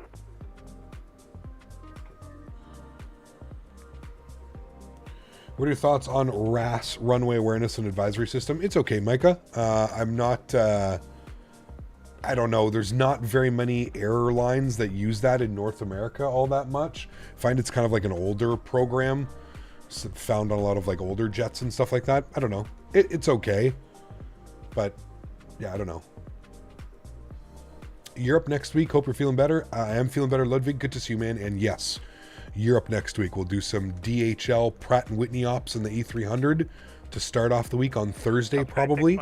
And then we may jump into the 737 for the weekend streams. Saturday, Sunday, Monday back in the 7.3. So Thursday, 2 streams. Thursday, A300. And then, yeah. I have a 3080. How comparable is it to a 4000 series card? I mean, if you have a 3080 with frame gen, you pretty much have a 4070. You know what I mean? Like, you're kind of the same performance, right? So. 61 Tango, thank you. Spare wings 2511, runway 26 left, clear to land. 26 left, clear to land. I wish I could play on PC and fly on VATSIM, but PCs are too expensive for me and I'm on Xbox Series X. Nothing wrong with that, man. I totally get it, dude. PCs are extremely expensive. They really are. There's nothing more that I would love to do is like pair with like a computer company and like somehow be able to do like giveaways and stuff every year. Maybe for like World Flight this year, maybe that's something that we can kind of see if we can, you know, maybe the grand prize for World Flight this year is we can convince one of these PC companies to partner with us and we can give away a PC. I'd love to be able to do that, man. I know that I know that there's been some other guys in the community that have been able to partner up and stuff like that. So I'll see what I can do, Chad. I'll see what I can dig up. Delta 1481, roger, reduced to Mach 77. Mach 77, Delta. We've been in the RJ all week, MN Sports fan. Yeah, we're going to finish off our streaming week tomorrow.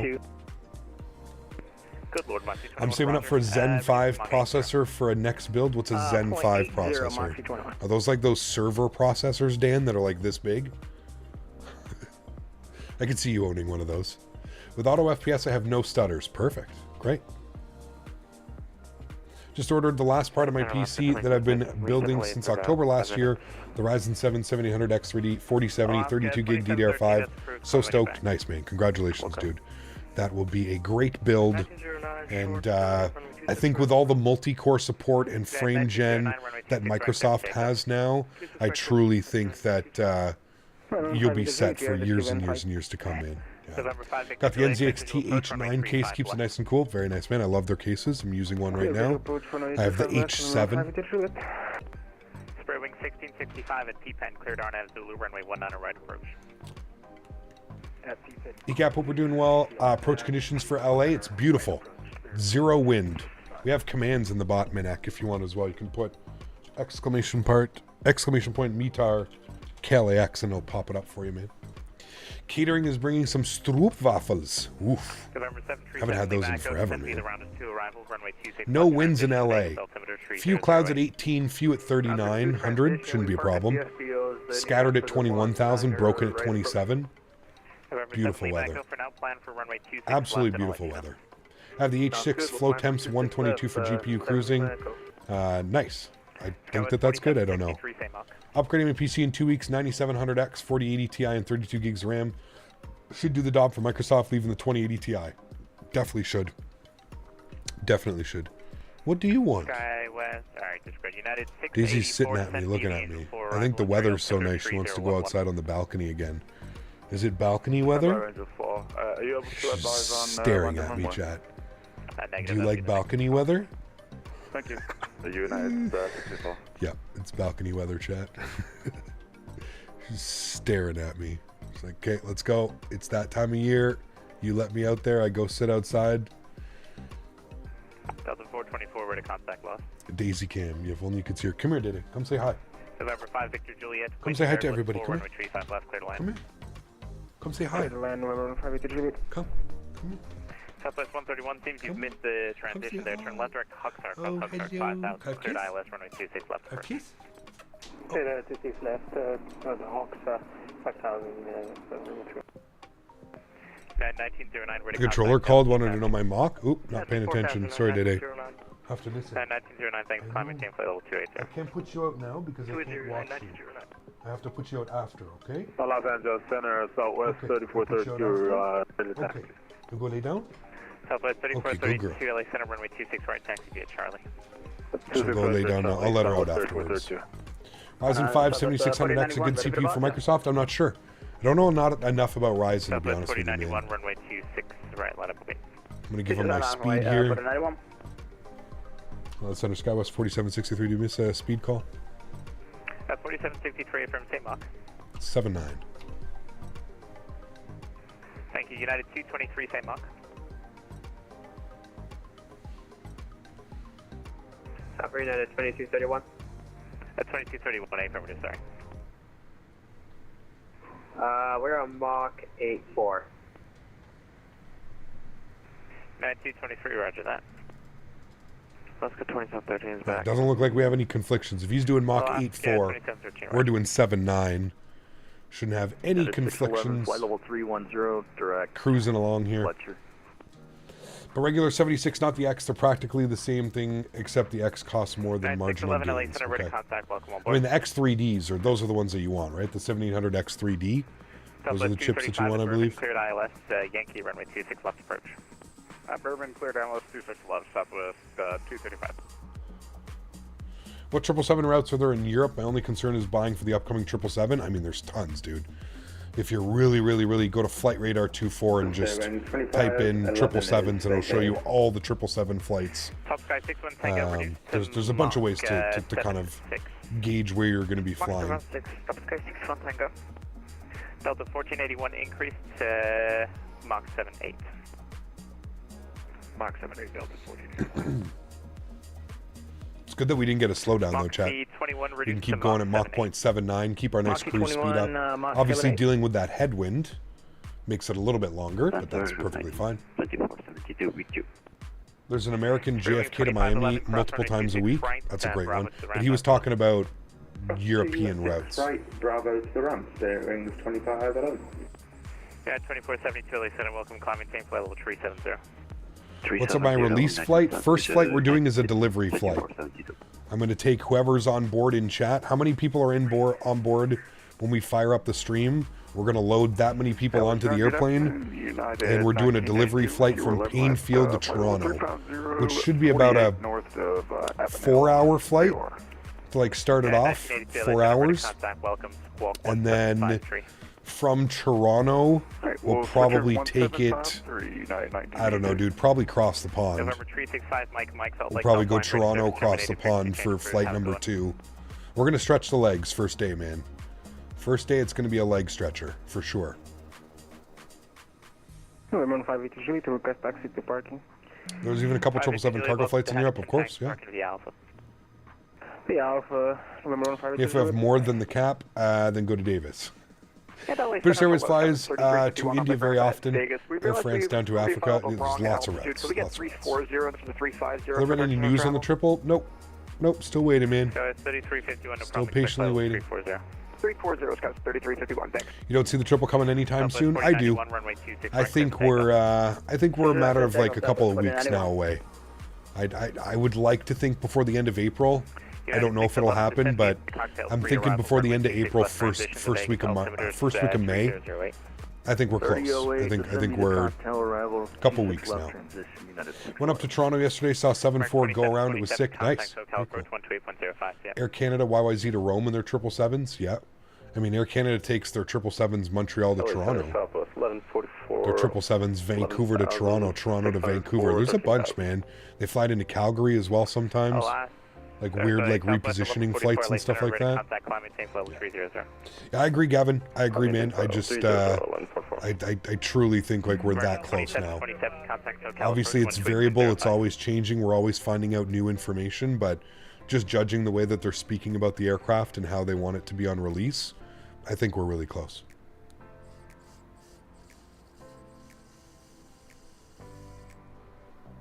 We'll see, Herc. Never say never. I'm not the biggest fan of the MD-80 from Microsoft, the Leonardo. It's okay, but yeah, we'll see, man. Korean Air, Frankfurt to RKSI. You'll be on that flight tomorrow. Very cool, man. Cap, I saw somewhere posted 777 liveries. I think there are no Air Canada, unfortunately. Saw people in the comments were angry about it. There has to be a 777. There has to be an Air Canada. And if not, at least we'll probably get there one. But we could probably also just hopefully maybe there's like a bear paint. We could say it's going in for its paint. We're literally getting like a pickup airplane, you know, like just an all white livery. Ganesha, what's up? Welcome back. Hope you're doing well. 3432, runway 26, right clear for takeoff. All big European carriers like the 777, but only for 6-hour flights. I mean, shorter flights within Europe. Yeah, I don't know about shorter flights within Europe. There probably are some like weird random cargo flights. I could see that happening, but yeah, I'm not sure. Roger, United 1909, what's your cruise? 10 of us departed out of Aspen for LA. Jesus. Okay, that should work. Delta 4133, descend via the Angel 4 arrival, Ontario altimeter 3011. 301, descend an 84 into LAX Delta 4133. Southwest 3432, copy there, takeoff.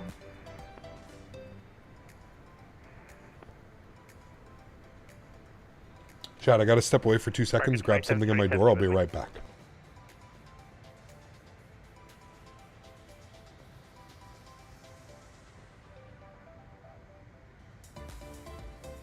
Center Envoy 2556, 11.7 for 13,000. Envoy 2556, LA Center, welcome, climb, maintain flight level 300. 300, Envoy 2556.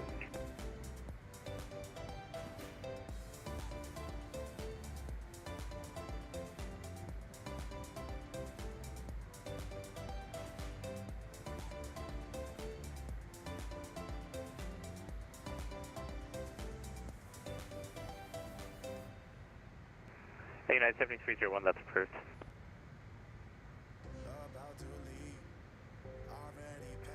American 744, contact SoCal approach 128.05, yeah.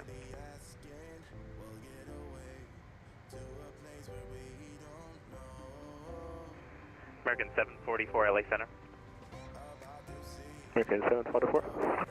American 744, contact SoCal approach 128.05. 2805, American 744. Los Angeles Center, Southwest 3432, climbing through 4,002. Southwest 3432, thank you. Climb, maintain flight level 370. 370, Southwest 3432. And Delta 4133, reduced to Mach 78. Delta 4133, actually, let's make this a bit more aggressive. Reduced to Mach 77 or less. Mach 77 for Delta 4133. United 1909, forward speed. That's forward speed, land 909.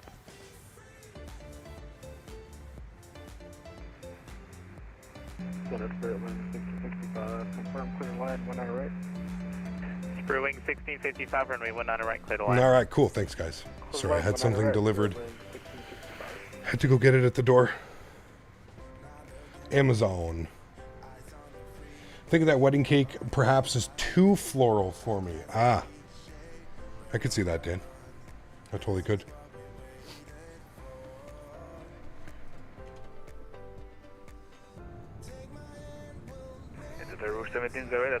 Ethiopian has weird ops within Europe with wide bodies. Once spot off them is Stockholm to Oslo in the 787. I really hope that's the next announcement from PMDG.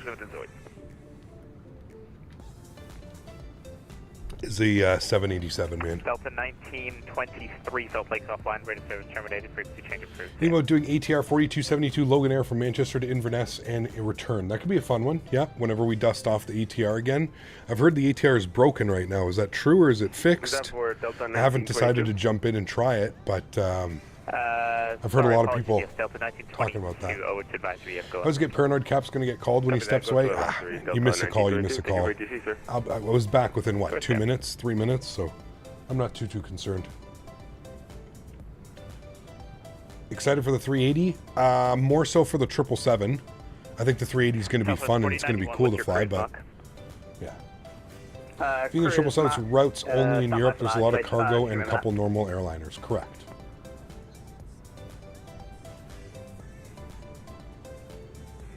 United 684, contact hotel approach 128.05 cm. I think the ATRs are mostly fixed, lots of quirks, true to the real thing, but people confuse for bugs. Okay, interesting. Southwest 235, runway 26 left, clear to land.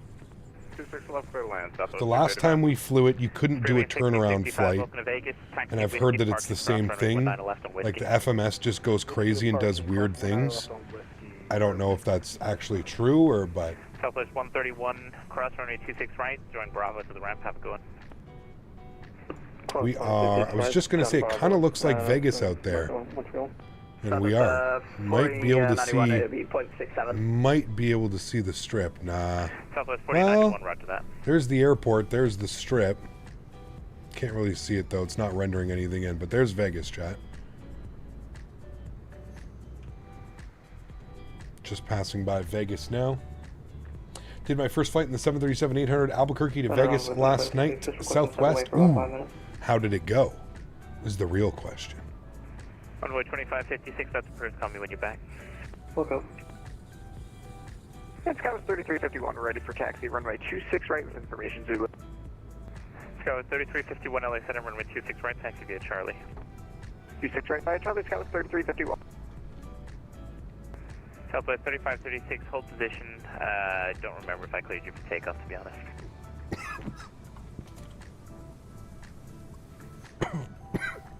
Excuse me.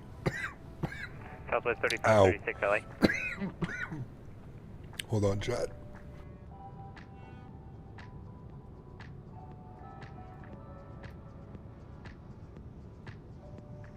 United 1909 descend via the Angel 4 arrival Ontario altimeter. That water went down the complete wrong way. That hurt. 6,000 feet below me? Okay. No, I didn't even disrespect it. It was the water, man. I was like coughing while trying to drink the water, and the water just went down the wrong way. Wasn't even that bad of a hit. The stuff does kick though. Holy shit. The 301, welcome back. It's called Banana Pie by the Loud Plug. Oof. November 737 Lee Mac Bourbon, cleared ILS Yankee, runway 26 left approach.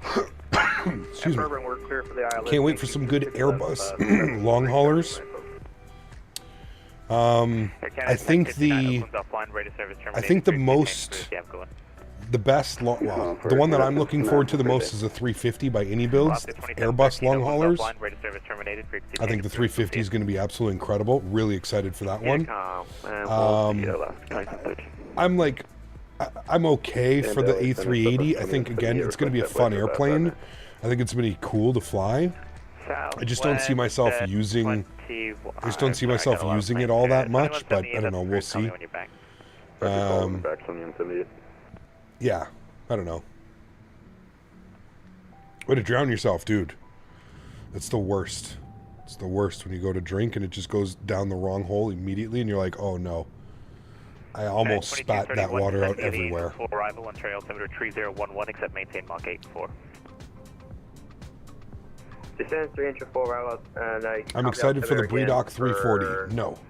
Yeah, And Breedock's not making the 340. The Ontario altimeter 3011. Next 2 years is going to be insane for Flight Sim. I think so. I think it's going to be a completely different hobby, dude. I think once you get the likes of, like, you know, Bluebird and PMDG has their whole lineup out, and Phoenix and Any Builds and Synaptic and all the developers that are working on projects right now, man. Once all of those airplanes are out, man, Roger. it's just going to be insane, dude. The amount of options, and I mean that is truly what keeps me like just so excited about this hobby. Is like I'm picturing in my brain being able to fly like an A220 on this ops, or fly like you know, a 350, do like a Delta A350 into LAX or something like that. You know what I mean? Like, there's so many cool like opportunities. That's what keeps me like super excited about this simulator and kind of where this is going, especially with Microsoft 2024 now coming. And yeah, it's pretty exciting, man. I've had a few conversations now as well. I'm obviously not going to name the developers, but some of you guys aren't stupid. And I've had quite a few conversations, and it so far it's looking really good as far as the SDK for the simulator is basically staying the same. So the developers that have been working on all these airplanes for Microsoft 2020, it's gonna just translate perfecly well into Microsoft 2024, which means that there's not going to be this huge delay when developers have to, oh well, 2024 is out now and we have to do this. So that's been good to hear that the SDK is kind of just evolving around the same SDK. So there's no major changes to that, and development products that work in 2020 should work for 2024, and there's not much of a change that needs to happen. So great news in my opinion. So yeah, I really do think so, man. The next little bit's gonna be crazy. What happens after all the planes come out? We fucking fly, William. We fly everywhere and anywhere and all the airplanes that we want. We do prop ops, we do regional ops, we do long haul ops, we do everything. Exclamation point frames. SkyWest 368, Mach. Exclamation point frames. 368? That's not us, chat. 4763. I just need to know what's the point of 2024 and mostly going to be similar to 2020. Please correct me. I don't know. Just general fixes, man. Like, ready to go. Yeah. No, we already have a alias for frames. It's right there. We're saying we need one. No, I mean, the big thing with these simulators is just the performance, the new engine builds, multi-core support. I mean, I think it's a fair. I know people that are not used to the simulator world, they're not used to it. I just want you to think about it this way, man. Think about it as EA Sports releasing a soccer game every year, right? Like, at least flight sim developers, they could do that. Microsoft could do that and absolutely doink us and just have like minimal upgrades. But instead, it's usually every 4 to 5 years you get a new simulator with bug fixes, enhancements, all kinds of stuff, right? So this is going to be the first time Microsoft has done this since they've come back into the game. If you're new to Microsoft, this is how it always used to be. It was like FS98, FS96. Full arrival on trail altimeter 3011, maintain Mach 79er until Angel. I will descend via the Angel 4 and we'll maintain Mach 0.79 until Angel for SkyWest 4763. United 1909. All right, we are 8 miles from our top of descent, chat, 58 nautical miles. So he just gave us our descent clearance. So we're cleared to descend via the Angel 4, which takes us to Circus between 12 and 14. He wants us to keep our speed up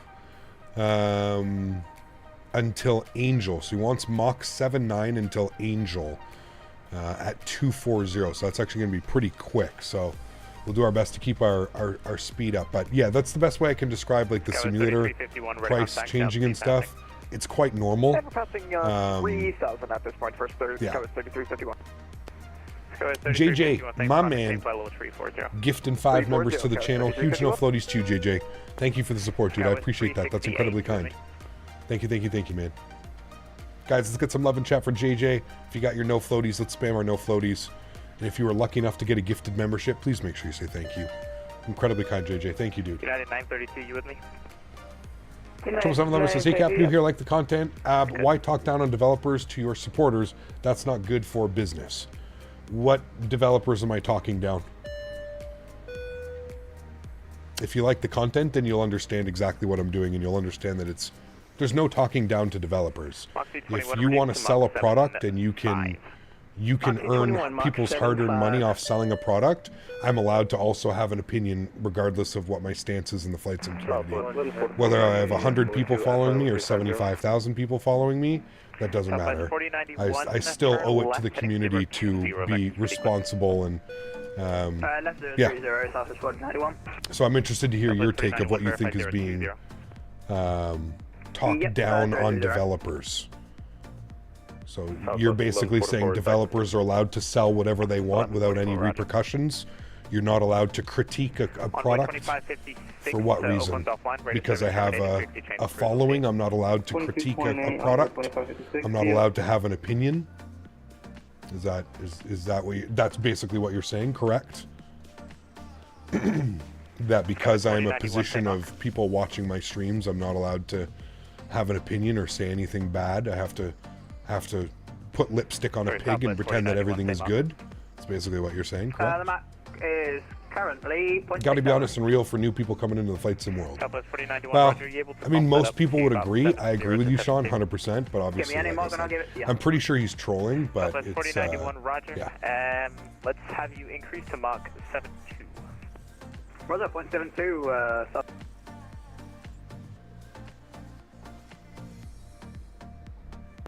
And Southwest 4091, turn left, direct Shatner, resume the Angel for arrival. Left, direct Shatner, resume the Angel for arrival, Southwest 4091. Where'd my lid go? Chat. So 21 heavy with you at 350. Delta 41, Center, rate of contact, welcome squawk 4623. 4623, Delta 41 heavy. Southwest 1313, descend the Ironman to arrival, LA altimeter 30. Yeah, is that okay? Right there, I think it was set on there. Southwest 1313, descend via the Ironman to arrival. Lost the lid. Lost it. Have a World of Warcraft classic guild name Trolls. I love it. There you go. Nice. Delta 1481, descend via the Angel for arrival. The Ontario altimeter 3010. Start with default view, slide all the way to the left, open cam tab, select co-pilot, puts you outside the plane. There you go. What are your top 3 Europe sceneries need an update for library? That's what I'm asking. There's so many good ones over there, man. I just don't understand your logic behind talking down on devs like Latin VFR. You may not like it, but what if they actually would like to support? But what if we would actually like to support them? But I guess what Cap says goes. Okay, man. Okay, dude. Tell me you understand absolutely nothing about what I'm talking about by telling me you don't understand anything about what I'm talking about. I could barely even put that sentence together. But okay, no problem. Yes, correct. My opinion should not sway your opinion. If you're an adult, you're a grown person, you're capable of making your own decisions, you should be able to take my critique and have your also critique on top of it, and then make that decision. It shouldn't matter what I say. I'm here as a, like I said, voice of reason, a voice of no bullshit. It's not up to you to just completely listen to what I'm saying. I'm here to offer my opinion, and that's exactly it. It's an opinion. So if you don't understand what an opinion is, and an opinion upsets you and makes you think like I'm talking down on developers, that's on you, my man. That's not on me. That's on you for not understanding what being a content creator and somebody that's respected in the flight sim community. So, anyways, that's on you, my man. That's on you, dude. I can go buy Captain Sim products all I want. It's my money. I just want to deal with the consequences of purchasing those products. 100%. Huh? Everyone learn their lessons. When Cap says it's bad, it means it's bad. Trust me. Hey, man. Again, I'm not saying you gotta believe me. You can go and read the reviews for yourselves. You can go and purchase the product for yourself, man. But there's a reason, right? I just want you to think about this as well. There's a reason you don't see anybody else using these airplanes. There's a reason you don't see any of the large content creators, the V1s, the Flight Deck to Sims, the Captain Canadas, the London controllers, there's a reason you don't see people using these airplanes, man. It's not just out of pure luck because, oh, we all don't like this airplane. We all would love to have a proper 380 or 777 or 340 or 330. We'd all love to have these products in the simulator, but unfortunately it's just not there. And a lot of us have what's called a moral, you know, we have morals, and we would prefer not to promote that type of stuff to the community. That's why you don't see flying that type of stuff, right? So again, that's on you, man. That's on you. So it's it is what you'd like. You're also in my chat, like being like, oh well, what cap says, what cap goes. Well, yeah, dude. You're usually, when you come and you watch a content creator, it's because you respect that person and you enjoy watching that content creator. So yeah, you're gonna have people in here that are gonna agree with what I'm saying because they've also experienced the same things that I'm talking about, right? So yeah, it's I don't know what you're expecting, man. You're kind of pulling at straws, like I said. I firmly believe at this point you're just here to be a troll, so that's fine, man. Like I said, dude, once you understand the difference between like talking bad and just being a conversation about it, then I think maybe you'll understand and you'll get, man. And we could sit here till we're blue in the face and talk about what makes these products not worth it and what makes them not good or worth your time. But I don't think you're here for that. You're just here upset for some reason. So that's okay, man. It's cool. You can hang out. You can enjoy the streams just like everybody else. But I mean, don't, you know, don't come in here expecting that like it's going to be something different, or like I said, people are in here. You're here hanging out. It's, you know, I don't know what you expect. I don't know what to expect. I don't know what you expect. Sorry. You can only be honest when someone agrees with you. This day and age, everyone is offended by the truth. Well, like I said, it's kind of crazy that it's kind of crazy that like you can't even have an open discussion about it. You can't even tell somebody like not to purchase a product because it's not good without people getting upset. And it's like, okay, like I don't understand how we're supposed to approach the situation in life if you're just gonna, you know, if you're just gonna get upset because somebody's being honest and telling you not to purchase a product because it's not worth your money, it's not worth supporting that type of developer or that type of product. People get upset at even like when you do that type of stuff, right? So that's why I always say it's impossible to please everybody in the flight sim world. It's absolutely impossible to please everybody. It's absolutely impossible to please everybody in life in general, right? But again, some people can't differentiate between like somebody that's in the community and somebody that like fully understands the community, and then somebody who's just like a casual, right? It sounds like he's upset because like I won't let some Xbox casual go and buy, you know, a Latin VFR product because I'm telling him not to buy it. When, I don't know. Who knows, dude? Who knows? Also, what about mini FCU? What about the mini FCU, John? I enjoy my mini FCU. I'm excited to see there's a new one coming to the market as well. I forget the name. Looks pretty good. Oh. They said at one point that you didn't want to be part of it, but I don't think that is true. No, that was true, John. Initially they approached me.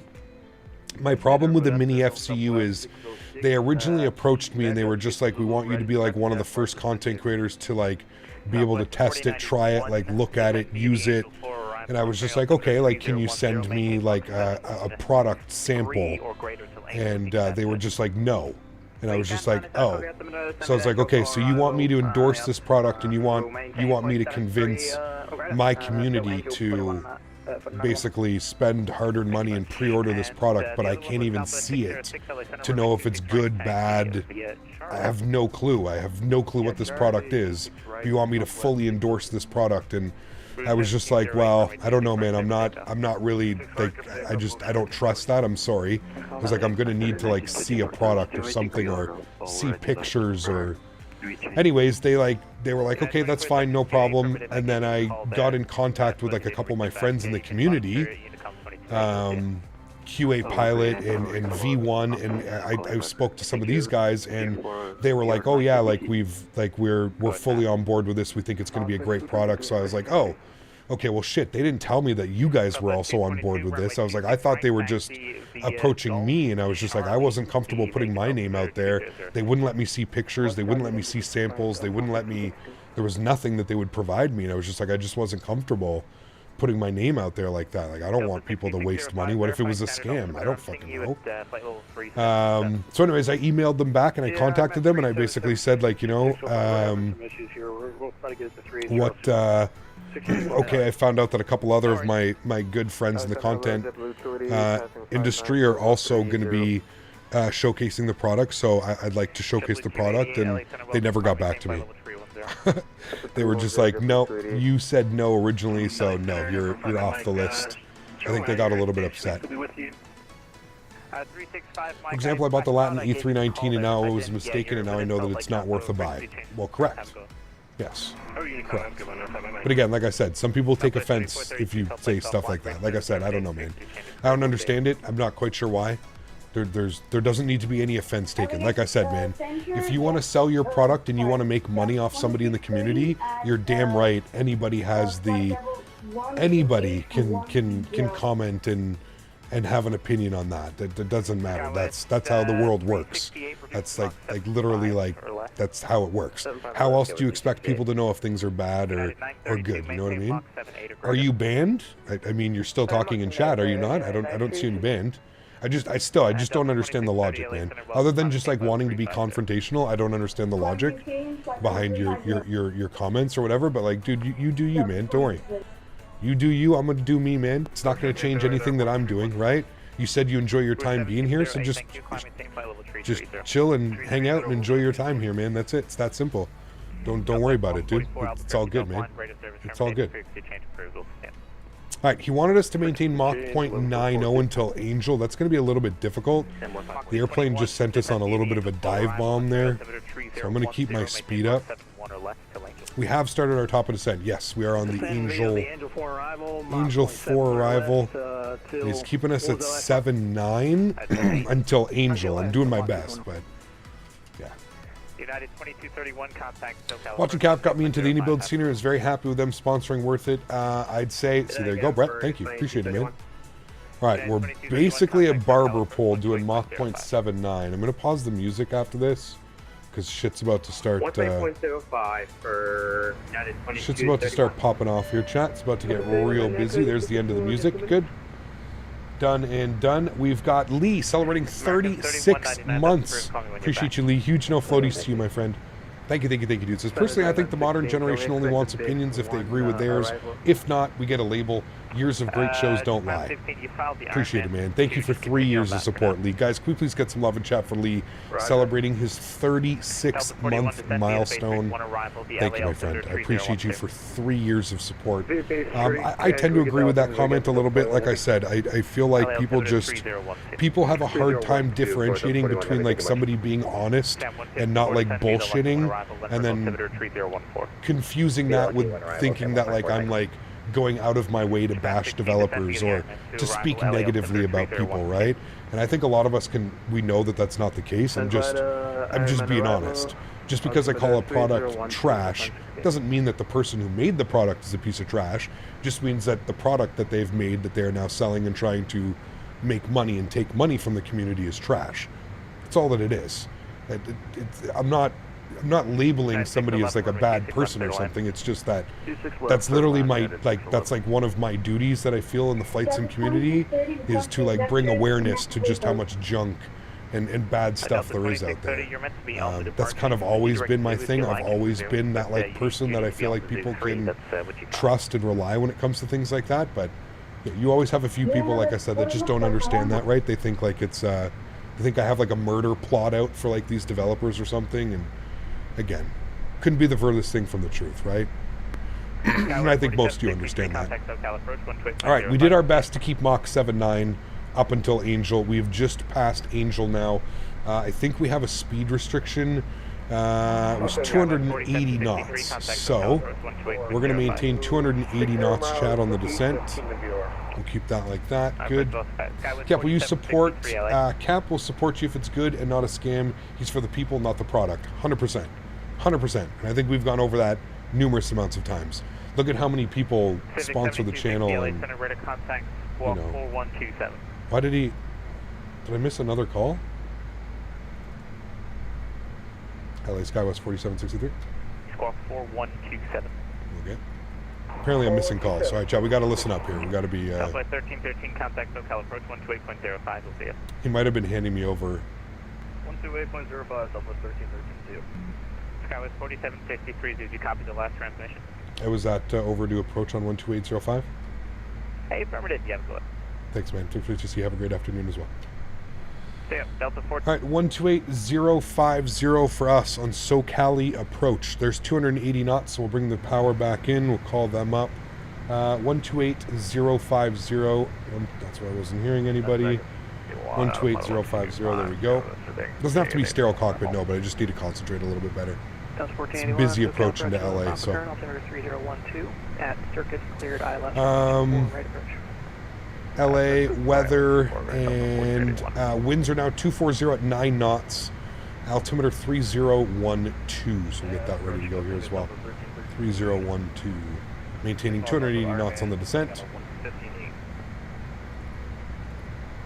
And speed restriction is in. South 1313, SoCal approach, low Papa current. Altimeter 3012, expect visual approach 24 right. Roger, we'll put the visual 24 right. SoCal approach, good afternoon. SkyWest 4763 with Papa 19000 descending. SkyWest 4763, SoCal, thanks for Papa. Where are you parking today? Going in at Charlie 6, so 2 5s if possible, please. SkyWest 4763, roger, at circus cleared ILS 25 left. Circus cleared ILS 25 left, thanks. SkyWest 4763. Alright, so we just let them know we're going in at Charlie 6, so we want 25 left, which is what we have programmed into the FMC. I saw Midnight Maverick was here earlier. How are you, Mav? Sorry, man, I missed your Delta 1481, you can resume published speeds. Okay, what was it? 3012. Number 12 Alpha Foxtrot, Mike, radar contact altitude. 3012. Good. 2100 Alpha Foxtrot, And we're passing actually right over top of Maverick. Number 12 Alpha Foxtrot, Mike. San Bernardino should be right there. There's San Bernardino Airport. Ontario is going to be, pardon me, right here. And then LA is going to be up here. Remain outside Beautiful. the Bravo, Alpha Foxtrot, Mike. Look at the weather here. It's cleared up nicely, chat. Very nice.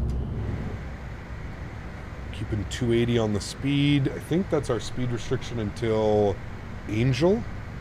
Or sorry, Circus. 270 at Circus. SoCal, this So 270 at Circus. United 2231. What is the wind at LA? I'm gonna back down just a little bit. United 2231, information Papa's current, altimeter 3012. It was snowing here like 3 days ago in Palmdale. Damn, really? Jeez. When will we be back in Europe? Next week, man. Thank you very much. Next week, we're back in Europe. Should be a great time. Definitely looking forward to it. Going to be back in the A300 though for Thursday's stream. Number 1 Bravo 0. A300. ECAP watching you in real life on a flight from JFK to Nassau on an E175 blue, jet blue, can't beat the free Wi-Fi. Nice, Jonathan. Very cool, man. We're on a 190. There you go. Good afternoon, Cap. Just joining in. How's the weather in the sim in Denver? Crazy windy. It was very windy on departure. And then a kind of like an interesting arrival into Aspen. Very sporty. The aircraft is kind of, yeah, it was just kind of doing its own thing. So we have to really keep an eye on it. But yeah, other than that, it was pretty good, man. Pretty good. We're now flying into LA to set up for tomorrow's streams. And I'm not quite sure where we're going tomorrow. I'm going to look at the flights out of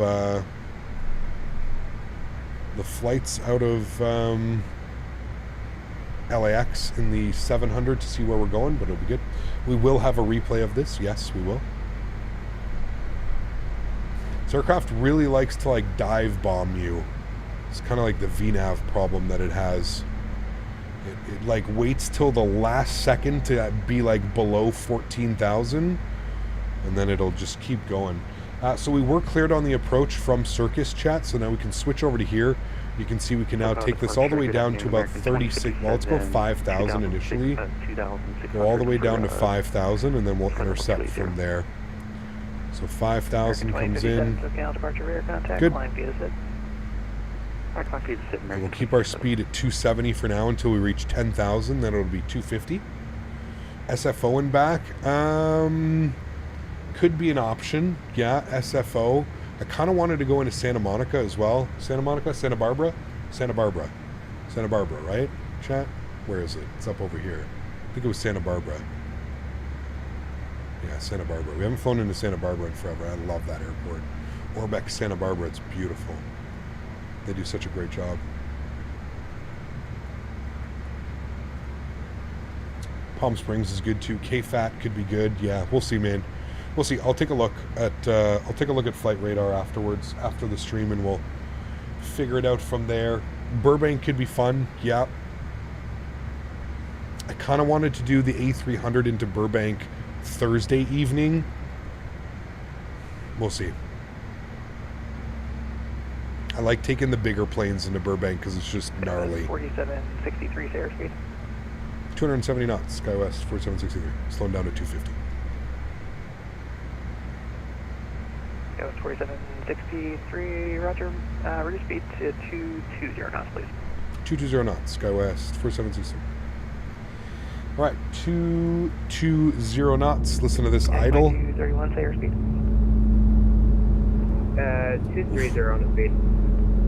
Burbank is right next to LA. Yeah, we'd have to go LA somewhere, then to Burbank. Is that Palm Springs? No, Palm Springs is over there. That's Palm Springs. That was 4091 SoCal, approach Papa Colonel 7301. This is all like, this was Ontario, California. Like KONT was right there. We just passed over Ontario International Airport. Departure November 535 Papa Alpha passing 3,500 on All right, 10,000 feet. Landing lights are on. Sir, Summer 2. When's the next comm stream? What's that, Sean? What do you mean? Is there any reason to get X-Plane over Microsoft? I mean, I'm sure there are some. Off the top of my head, I don't really have very many. Just to get involved with X-Plane, how much it costs, how much work is needed, downloading libraries and sceneries, and... It was 4763, reduce speed to 210. 210 for SkyWest 4763. SkyWest 4763 traffic at 12 o'clock, 3 miles, United, cycle through here. At 6, United A320 at 6,000. Looking for traffic, SkyWest 4763. See him on TCAS. I don't see him out there. Do you guys see him out there? Underneath us, it's 6,000. 57 contact, LA Center 135.59. Speed's at 210, so we're looking good on speed. Thanks for the ABC. Good day. That's SoCal approach Delta 4133. Did you have me off the tower yet? Read my mind, Delta 4133, tower 120.95. No worries, then when you get over the tower, 2095, thanks, 4133. 95 for tower frequency check. LA approach, Moxie 21, descending Angel 4, arrival. Right, there's 210, we'll bring the power back in. Descending flight level 220. The main thing still is more aircraft for X-Plane. Yeah, I would say there's probably more third-party aircraft, yes, for X-Plane, for sure. I mean, if third-party aircraft is the only thing you're going after, I would say P3D is probably the best option. You know, as far as like scenery and probably things to come, would be Microsoft. Like I said, man, if you were to buy X-Plane right now, and let's say you wanted to buy, like, it's going to cost, you know, you're going to be up in like probably close to like $1,000 when you're done buying like scenery, airplanes, utilities, and things that you're going to want for the simulator, and a ton of time creating ortho or yeah, I don't know. Like I said, man, I guess it just depends how much time you're willing and how much money you're willing to invest in the hobby, really. I think they're all still viable options, really. P3D, X-Plane, Microsoft, they're all flight simulators. They're all going to offer something, right? That one might not offer. Top Sky 61 Tango, cleared. Cap, what airline is better, United or Alaska? Let's go for a ride. What airline is better, United or Alaska? I have no clue. I've flown on United far more than Alaska, but...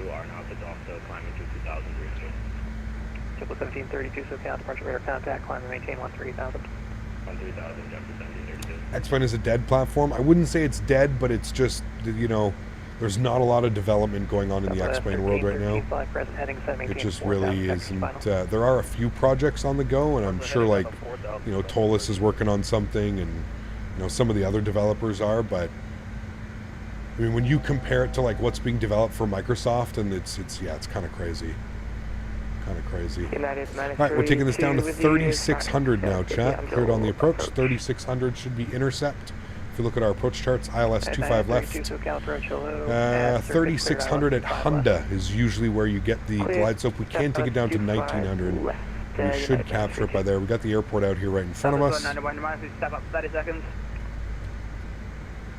And we're maintaining 210 knots through the descent.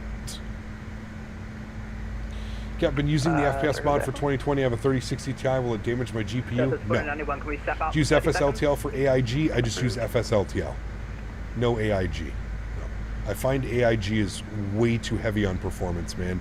The models look great, but it's just the price to performance is not worth it for me. They really, really, really hurt your frames. So it shouldn't have leveled at 5. It should keep descending. So I'm going to go vertical speed.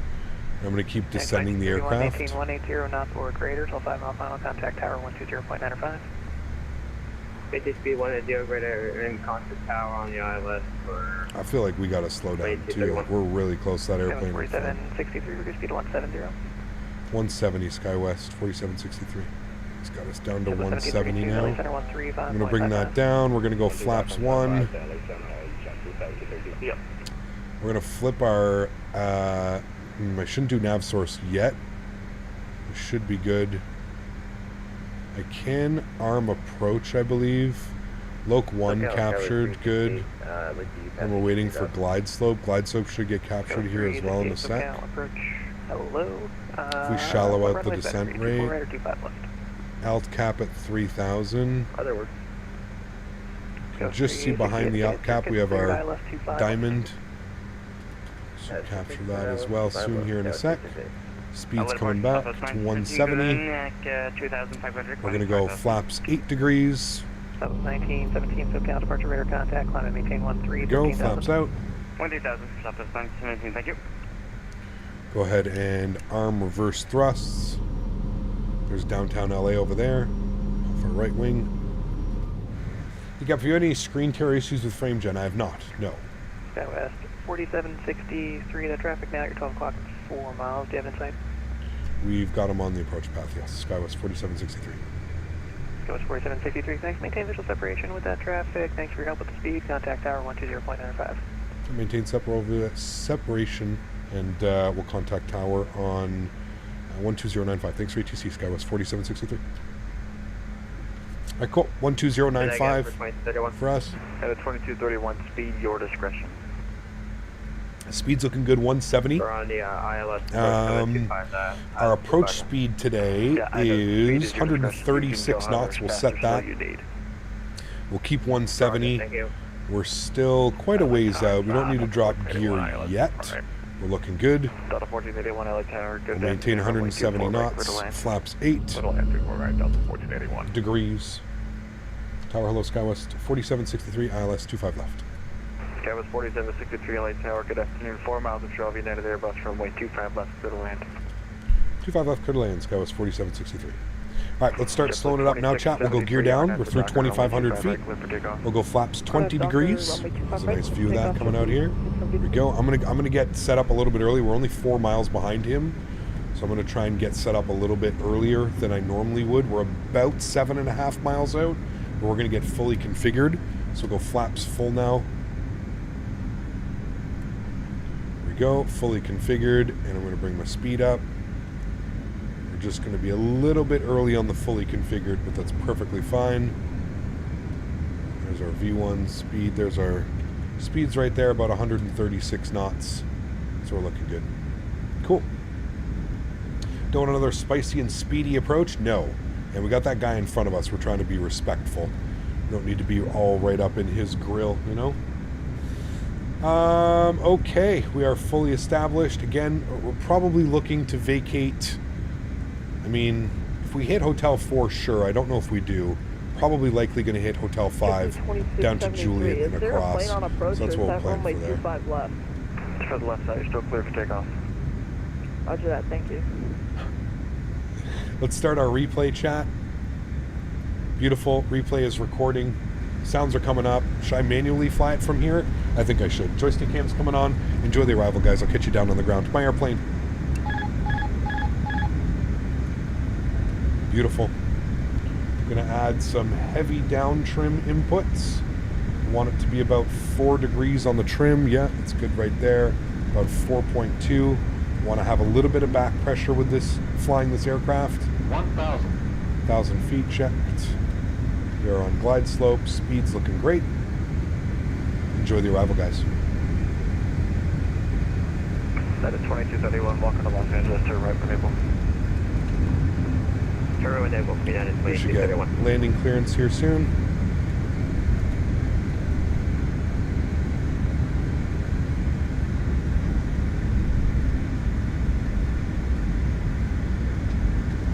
Really cool views on the replay as well.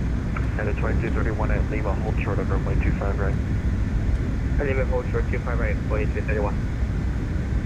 American 1228, runway 25 right, left boy. 2 white, 2 red all the way in, chat. We're looking great. A little bit of wind, but it's blowing right off the nose. 1228, Los Angeles Tower. Okay, JetBlue 1263, contact SoCal departure. Good afternoon. Contact SoCal departure, thank you so much. I think he cleared us to land. We'll find out here. See ya. Hey, Frida, it's fine. 231. We're gonna log off now. You guys have a good day. And take care, man. Again, cut the power at about 100. 100. Power is cut. Fly it into 50, the runway. 40, 30, 20. American 1228, runway 25 right, line up away. That was a nice little gust of wind. What in the fuck is going on? What the fuck was that? Alright, cool. No problem, chat. The wind just literally... like, as soon as we touched down, the wind just absolutely kicked me off the runway. Alpha 1313 LA Tower. An interesting one on that one. Sure, no problem. The winds were perfectly down the runway the entire time. And then all of a sudden... Good day. Jesus. That was an interesting one, chat. Take that one for the books, and we actually ended up going like way longer than where we wanted to go. Actually, no, we didn't. We vacated Hotel 4763 Hotel, I'm sorry. Yes, Hotel Juliet, hold short of 25 right. Hotel Juliet, hold short 25 right. SkyWest 4763. American 1228. Yeah, we'll see what that replay looks like. I couldn't tell you, chat. I couldn't tell you what caused that. The winds were perfectly fine, and then all of a sudden, just before we were about to touch down, the winds just did one of those, and it just... I don't know, dude. I don't know what to tell you. Going in at Charlie 6. Charlie 6 and our gate was 83. Let's clean everything up. 1481 Alpha, Very left weird, turn, echo man. ground, 0.75. Alpha, left turn, echo ground. Very weird. Taxi lights on, strobe lights, good. We'll stop the clocks. Again, listen, chat, it's kind of like the thing about flying this airplane, right? You have to kind of like expect these things. This is exactly what I'm talking about. This is what happens when you have an airplane that hasn't been updated in a year and a half. It kind of just, it handles things very weird and does things very differently than an aircraft that would receive some updates and some love, you know what I mean? I can't explain to you what just happened. The winds were blowing right down the runway. 4763 at Juliet, cross 25 right, right turn, Bravo, ground, 0.75. See you later, Camp. Cross 25 on Juliet, Bravo, and ground on the other side. Thanks for ATC, man. SkyWest 4763. I could not explain to you what happened to that one. Ground is on 12175. We'll go ahead and bring that up here. 12175. The whole approach was great too. The entire approach was real good. It was all until, like I said, just about as we were coming over the numbers. It's like the wind just started doing this out of nowhere. I don't know, man. It was real weird. I don't know if we wing struck. We'll see on the replay. Who knows? Fuck, I don't know. I don't know if we had that much of an angle. We probably did. It was probably pretty close. But we'll find out. Ground to Sky was 4763 crossing on Juliet, right on Bravo. We're looking to go in at Charlie 6. SkyWest 4763 LA ground. Make it right on Bravo. Proceed Bravo, Charlie 6 to the gate. Bravo and Charlie 6 to the gate. SkyWest 4763, thanks. Okay, lights are good. Upstairs, APU door is open. Let's go ahead and get ourselves into the stand. I don't know if GSX will have it. Gate 83 is what we're looking for. It might have 83. Let's see. Gate 83, Smallwood Safe Dock. It does. Nice. All right. Cool. Will there be a replay? Yes, we do have a replay. We'll be able to see kind of exactly what happened with that, because I'm still as confused. Yes, we will have a replay. A skill issue? Could be, man. Yeah, hey, dude, I'm not here to deny that. I'm definitely not the world's best pilot. That's for damn sure. Could have been a skill issue, but again, I don't understand winds blowing directly down the runway at 8 knots. I don't understand how a skill issue... I mean, you literally couldn't get better winds than that. I think all of that had to do with the winds just doing their own thing and making everything squirrely, because there's no really other definition. Because, yeah. It's, again, 8 knots blowing right down the runway. I mean, that's literally as perfect as you can get. It's kind of the dream winds. I'll take winds like that any day of the week. Any day of the week. I mean, you saw it. The whole aircraft was going like this, dude. It was blowing us off like this. Like, what? How? Why am I getting pushed off the runway with 8 knots of wind right down the... 240 at 8 knots. We're landing on 25. I mean... United 1785 on the tower 120495. Good day. Is the Boeing yoke worth it? I think so. I think it's the best yoke on the market, to be honest with you. All right, here we go. Charlie 6 into the ramp.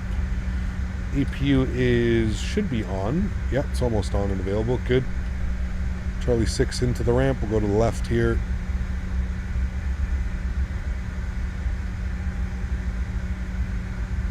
Does the turbulence app they use simulate wake turbulence? No, I don't believe so. I don't believe so.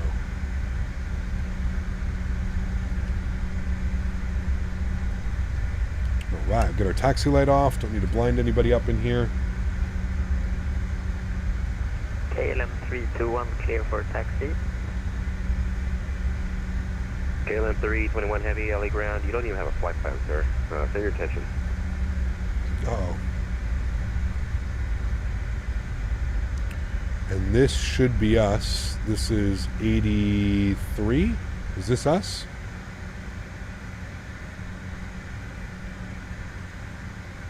Thanks, dude. 83. This is us. 559er, turn your transponder on. Okay. Charlie. Welcome with Charlie, Air Canada 559er, transponder through auto.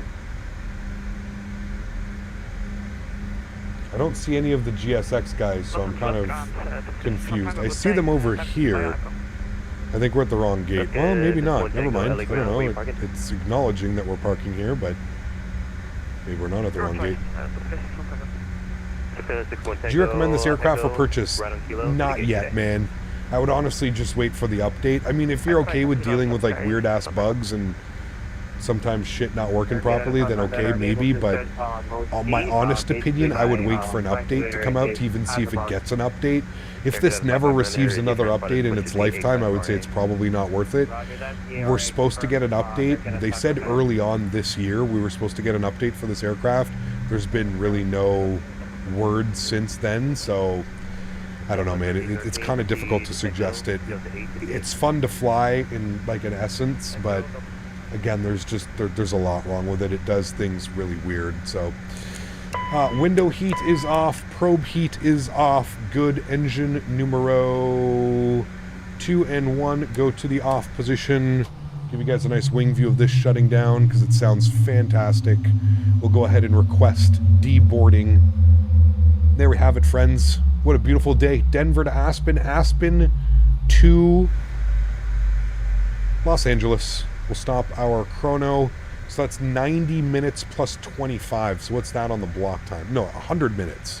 How does it do it? Does it do it in 100 minutes? I thought it does 90 minutes. So an hour and a half, hour 45. Yeah, that actually makes sense. Hour 45 on the flight time. So we're 7 minutes early. And then it's going to be, almost 120 minutes, which is just shy. Yeah, that makes sense. Okay, there we go. Cool. Great flight, friends. I hope you guys enjoyed that one. Let me go ahead and go to GSX. We're going to restart the Kutao. Good. I actually think I can make this so it's good. Aircraft ready for taxi. I think I hit that button, and then it starts all the engines again. Disagree. Oh, don't listen to that. We don't want gear disagree. Can you please go down gear? Thank you. I think that starts all the engines again, and then we can at least get a nice replay. Put all those guys on. It definitely does start the engines because I can hear them going. We will watch the replay here in a second. We'll make sure flaps are all the way full. All of our lights are on for replay. We're good there. Now we can actually kind of see what happened with that. It'd be very curious as to, again, what was causing. Like, we were literally, it's like we were being hit with like a 10, 15 knot crosswind. I'm wondering if the winds like were just like being super weird and like flipping around or something, but very odd. It's the first time actually flying it since I was having that issue. Thank you for the awesome streams, Captain. Leonard, thanks for being here, man. Appreciate it, dude. Hey, Cap, can you show us the yoke sensitivities? Yes, here. Thank you for reminding me. Thanks for being here the entire time. I will show you, maybe take a screenshot. Maybe I can take a screenshot. TCA Boeing yoke. So right now I'm just using it in the AnyBuilds profile. I have an AnyBuilds profile and a PMDG profile. I prefer the AnyBuilds because it feels a little bit heavier. This is my AnyBuilds profile. So this is how I fly the AnyBuilds. I'm wondering if, I don't know if you see, do you see how when I push down and up on the yoke, it's also moving this axis a little bit? I'm wondering if that's what was just causing issues with the airplane, and that's why it like was like right aileroning into it or something like that. I'm wondering if that's what's causing an issue. I have put a shit ton of hours on this yoke. I probably should order a new one. This is a 3-year-old yoke now. It has probably seen like 4,000 or 5,000 hours on it. I should probably order a new one, but I'm wondering if that had something to do with it. I'm also wondering if maybe I should put a little bit more of a dead zone, and maybe that can stop that. I think that's what I'm going to do. I'm going to add like a little bit of a 5. That seems to be decent. It kind of stops it from doing that, but yeah. Anyways, that's what it is for that one. I'll show you what it is for the PMDG now as well. Change profile, yes. PMDG, I believe it's just a little bit lighter, -9, not -29. So my Thrustmaster yoke does the same thing near the center and it turns to the right. So I guess the big thing would just be putting a dead zone then, to be honest with you. If you put like a 5-degree dead zone, that seems to eliminate that, 5 to 7 degrees, which should be fine because then you can still turn the yoke, no problem, right? So that's what I'm going to try. I'm going to try like a 7-degree dead zone on those. I'm going to put it to this one, yes, and I'm going to do the same thing. I'm going to put a 7-degree dead zone on that so that I actually have to, and then that should stop it from doing that, it seems a little bit. But I'm wondering if that's what caused the issue now that I'm looking at that. Okay, let's hit the play button on the replay. Good. We're coming in here. We'll bring this all the way forward. We'll watch it from like right about there. Should be good. We'll pin that. We'll have a look-see. All right, cool. Let's see. I'm actually going to go behind the aircraft and we're going to kind of see what happens here. You can see where there's really no crosswind component. We're perfectly lined up with the runway again because the winds were blowing right down the runway. So it'll be interesting to see now and see how it behaves. Again, approach is looking perfect. 2 white, 2 red, as extremely stable as it could be. And it was right about when we went over the piano keys. Shit just kind of went weird. Cut the power. There's cutting the power. And now we're into the flare. Into the flare. And then look what happens. It's like it like completely dips down. And it keeps doing that. 100% wing strike. No clue what happens there. Absolutely no clue. Cannot explain that one. I don't know if any of you guys can explain that one, but again, winds are blowing right down the runway. There's no unless the winds just went absolutely crazy, but yeah, I cannot explain what happened on that one, chat.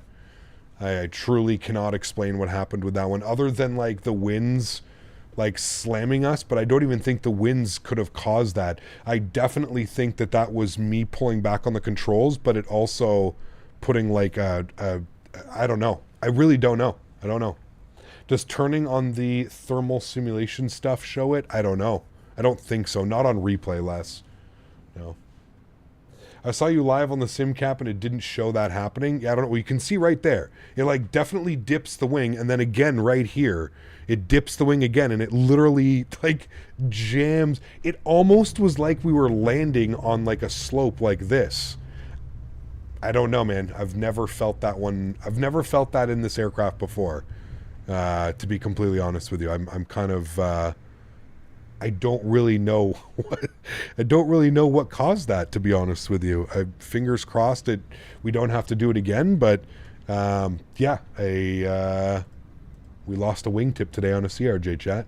I don't know if we can call that one a crash. I think we just call that a simism, because I truly don't know what happened. The only explanation that I can be is that throughout the flare, it was causing the joystick was picking up a right aileron, and it was causing the aileron to dip into. That's really the only explanation, other than wind. But I'm thinking that the aileron dipping in that we saw like while I was pulling back, I'm thinking that was more so probably causing the issue for that. So anyways, we've added a 7% dead zone.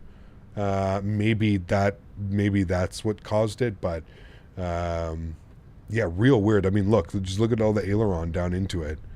Crazy. And then it just kind of seems to like snap back. Super weird. Super weird. I don't know if I've ever had that happen.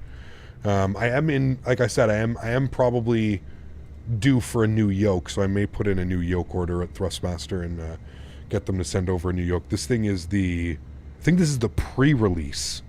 This is the pre-release version of the yoke, so it's quite old. I've had it for about 3.5 years. It'll buff out, exactly. Chat, thanks for being here. Truly do appreciate it. Sorry we couldn't have better landings today. I don't know. Our landings were a little bit weird. The approach into Aspen kind of got all messed up. The approach into, obviously, LA now here as well got all kind of messed up as well, dude. I don't know what the hell happened on that one, but it was definitely a little bit messed up. But regardless, still a fun day of flying. Thank you very much for joining me today. Again, if you haven't done so, don't forget to smash down the thumbs up button. If you haven't done so as well, don't forget to hit that subscribe button. We're live again tomorrow. We're going to be back in the RJ. I kind of want to fly the 900 tomorrow. I wonder if this is a 700 problem, because the 900 did not fly like this all week that we've been flying it. We've had great landings in the 900 all week, so I don't know. We'll see. Maybe back in the 900 tomorrow, maybe back in the 700. We shall see. Appreciate everybody being here. Thank you so much for support. You guys are absolutely awesome. To everybody else that cannot donate using a monetary value, but donate with your time and your effort, being here and stream, smash down the thumbs up. Thank you, everybody, for being here. Appreciate y'all. I'll see y'all tomorrow. Have a great Sunday. Have a great rest of the weekend. See